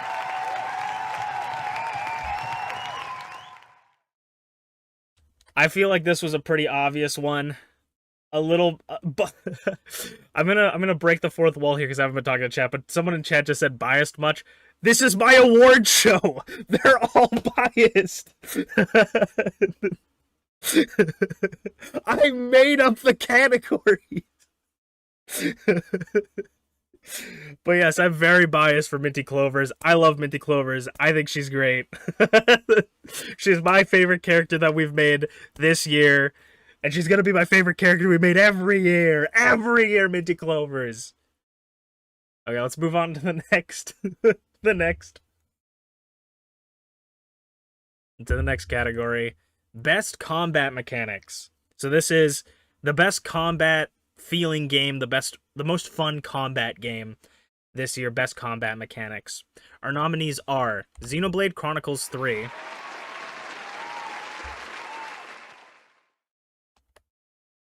Shin Megami Tensei 3 Nocturne HD,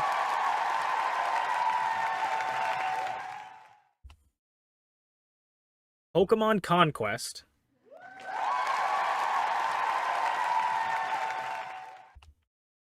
and Bakugan Battle Brawlers for the Nintendo DS.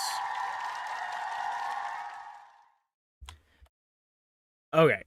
Of all very strong contenders, I gotta say, though, we've talked a lot about Xenoblade, we've talked a lot about Shin Megami Tensei, but Pokemon Conquest, if you don't know what Pokemon Conquest is, it is basically Fire Emblem mixed with Pokemon, and it's really freaking good. Has so much content. It's for the Nintendo DS. Amazing game. If you've never played it before, go find it. Some way, somehow, go play it. Incredible freaking game. It's like Pokemon done in, like, ancient Japan style, where you have to take over different areas. Such a fun game. Underrated as hell. Go check it out. Bakugan Battle Brawlers as well. Super fun for the Nintendo DS. We played the PlayStation 2 version on stream, and I got the Nintendo DS version this year. So much fun. The mechanics for combat are really unique and fun, so I had to put both of those on there just to talk about it. But the winner for best combat mechanics is Shin Megami Tensei 3 HD Remastered. I can't remember. I think it was turn-based strategy.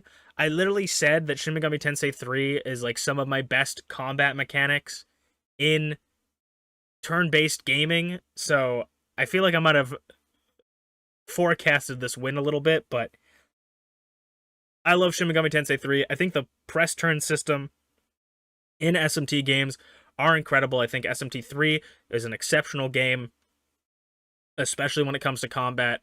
So it's a no-brainer for me that it would win above all these other titans of amazing games. Xenoblade Chronicles 3 has an amazing combat system and it is probably my favorite of all three of the games so far that I've played, but I still think SMT3 for me wins it. Now, here is the big one. We have finally made it all the way to the end. This arguably is the most important one. This is our second to last award. This is arguably the most important award for some people. I believe it's our second to last. If it's not, I apologize. But this is arguably the most important award to some people. It is this year's best game. It is stated that way, so there is no confusion. This is the best game that has come out in 2024, in this year, best game was released this year. And the nominees are Palworld,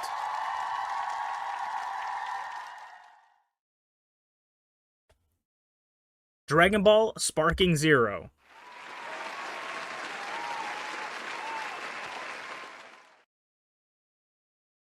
Marvel Rivals, and TCG Card Shop Simulator.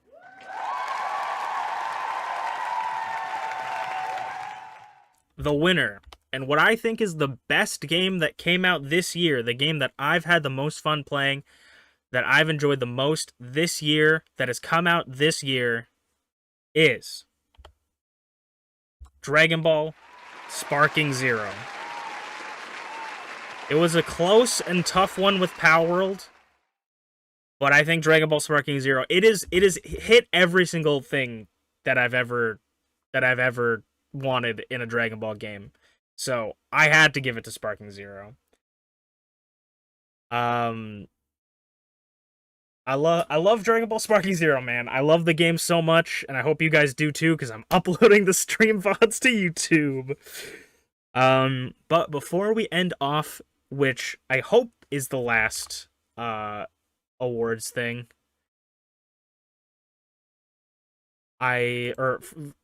before we end up on the last awards thing, I am going to give you another special sneak peek preview thing that is made by some friends. So let's check that out.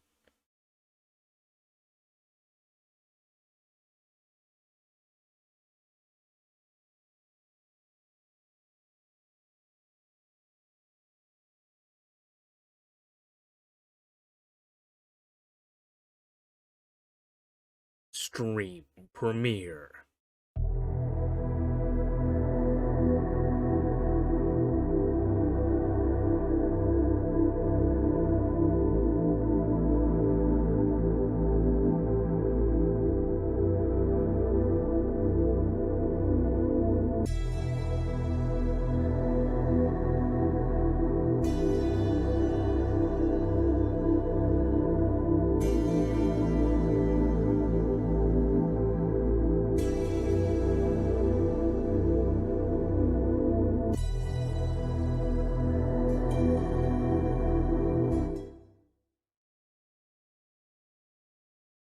And now it is time for the final award of the night.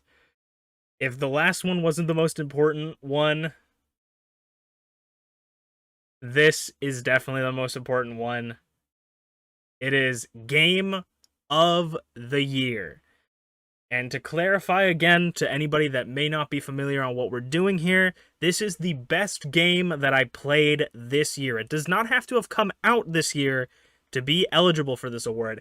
It is just a game I have to have played this year. I could have played this game 1,000 times and it still win Game of the Year. So this is the Game of the Year, the final award for the show. I appreciate you guys sticking around with me for so long.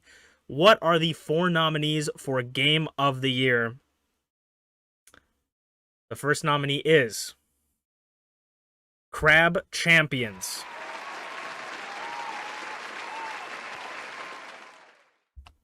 Our second nominee for Game of the Year is Shin Megami Tensei 3 HD.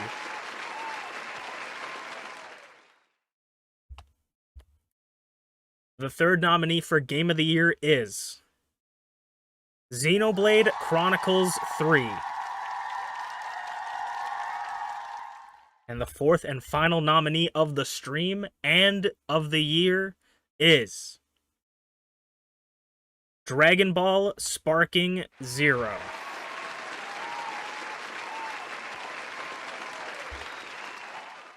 All 4 incredible games that deserve to be called Game of the Year for me. But of course, like everything that came before it, there can only be one Game of the Year. This is my favorite personal Game of the Year that I played. The Game of the Year for 2024 Unchained Awesome's first annual Game Awards is Xenoblade Chronicles 3.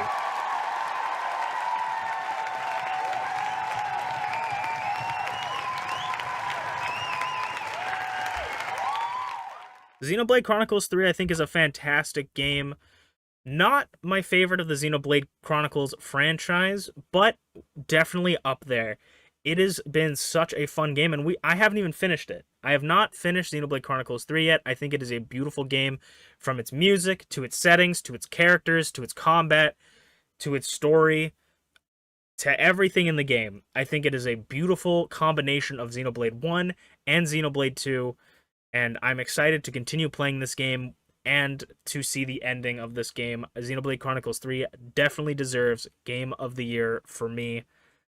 I would like to thank you all for watching the Game Awards stream, and I hope you guys have a fantastic night. Thank you guys.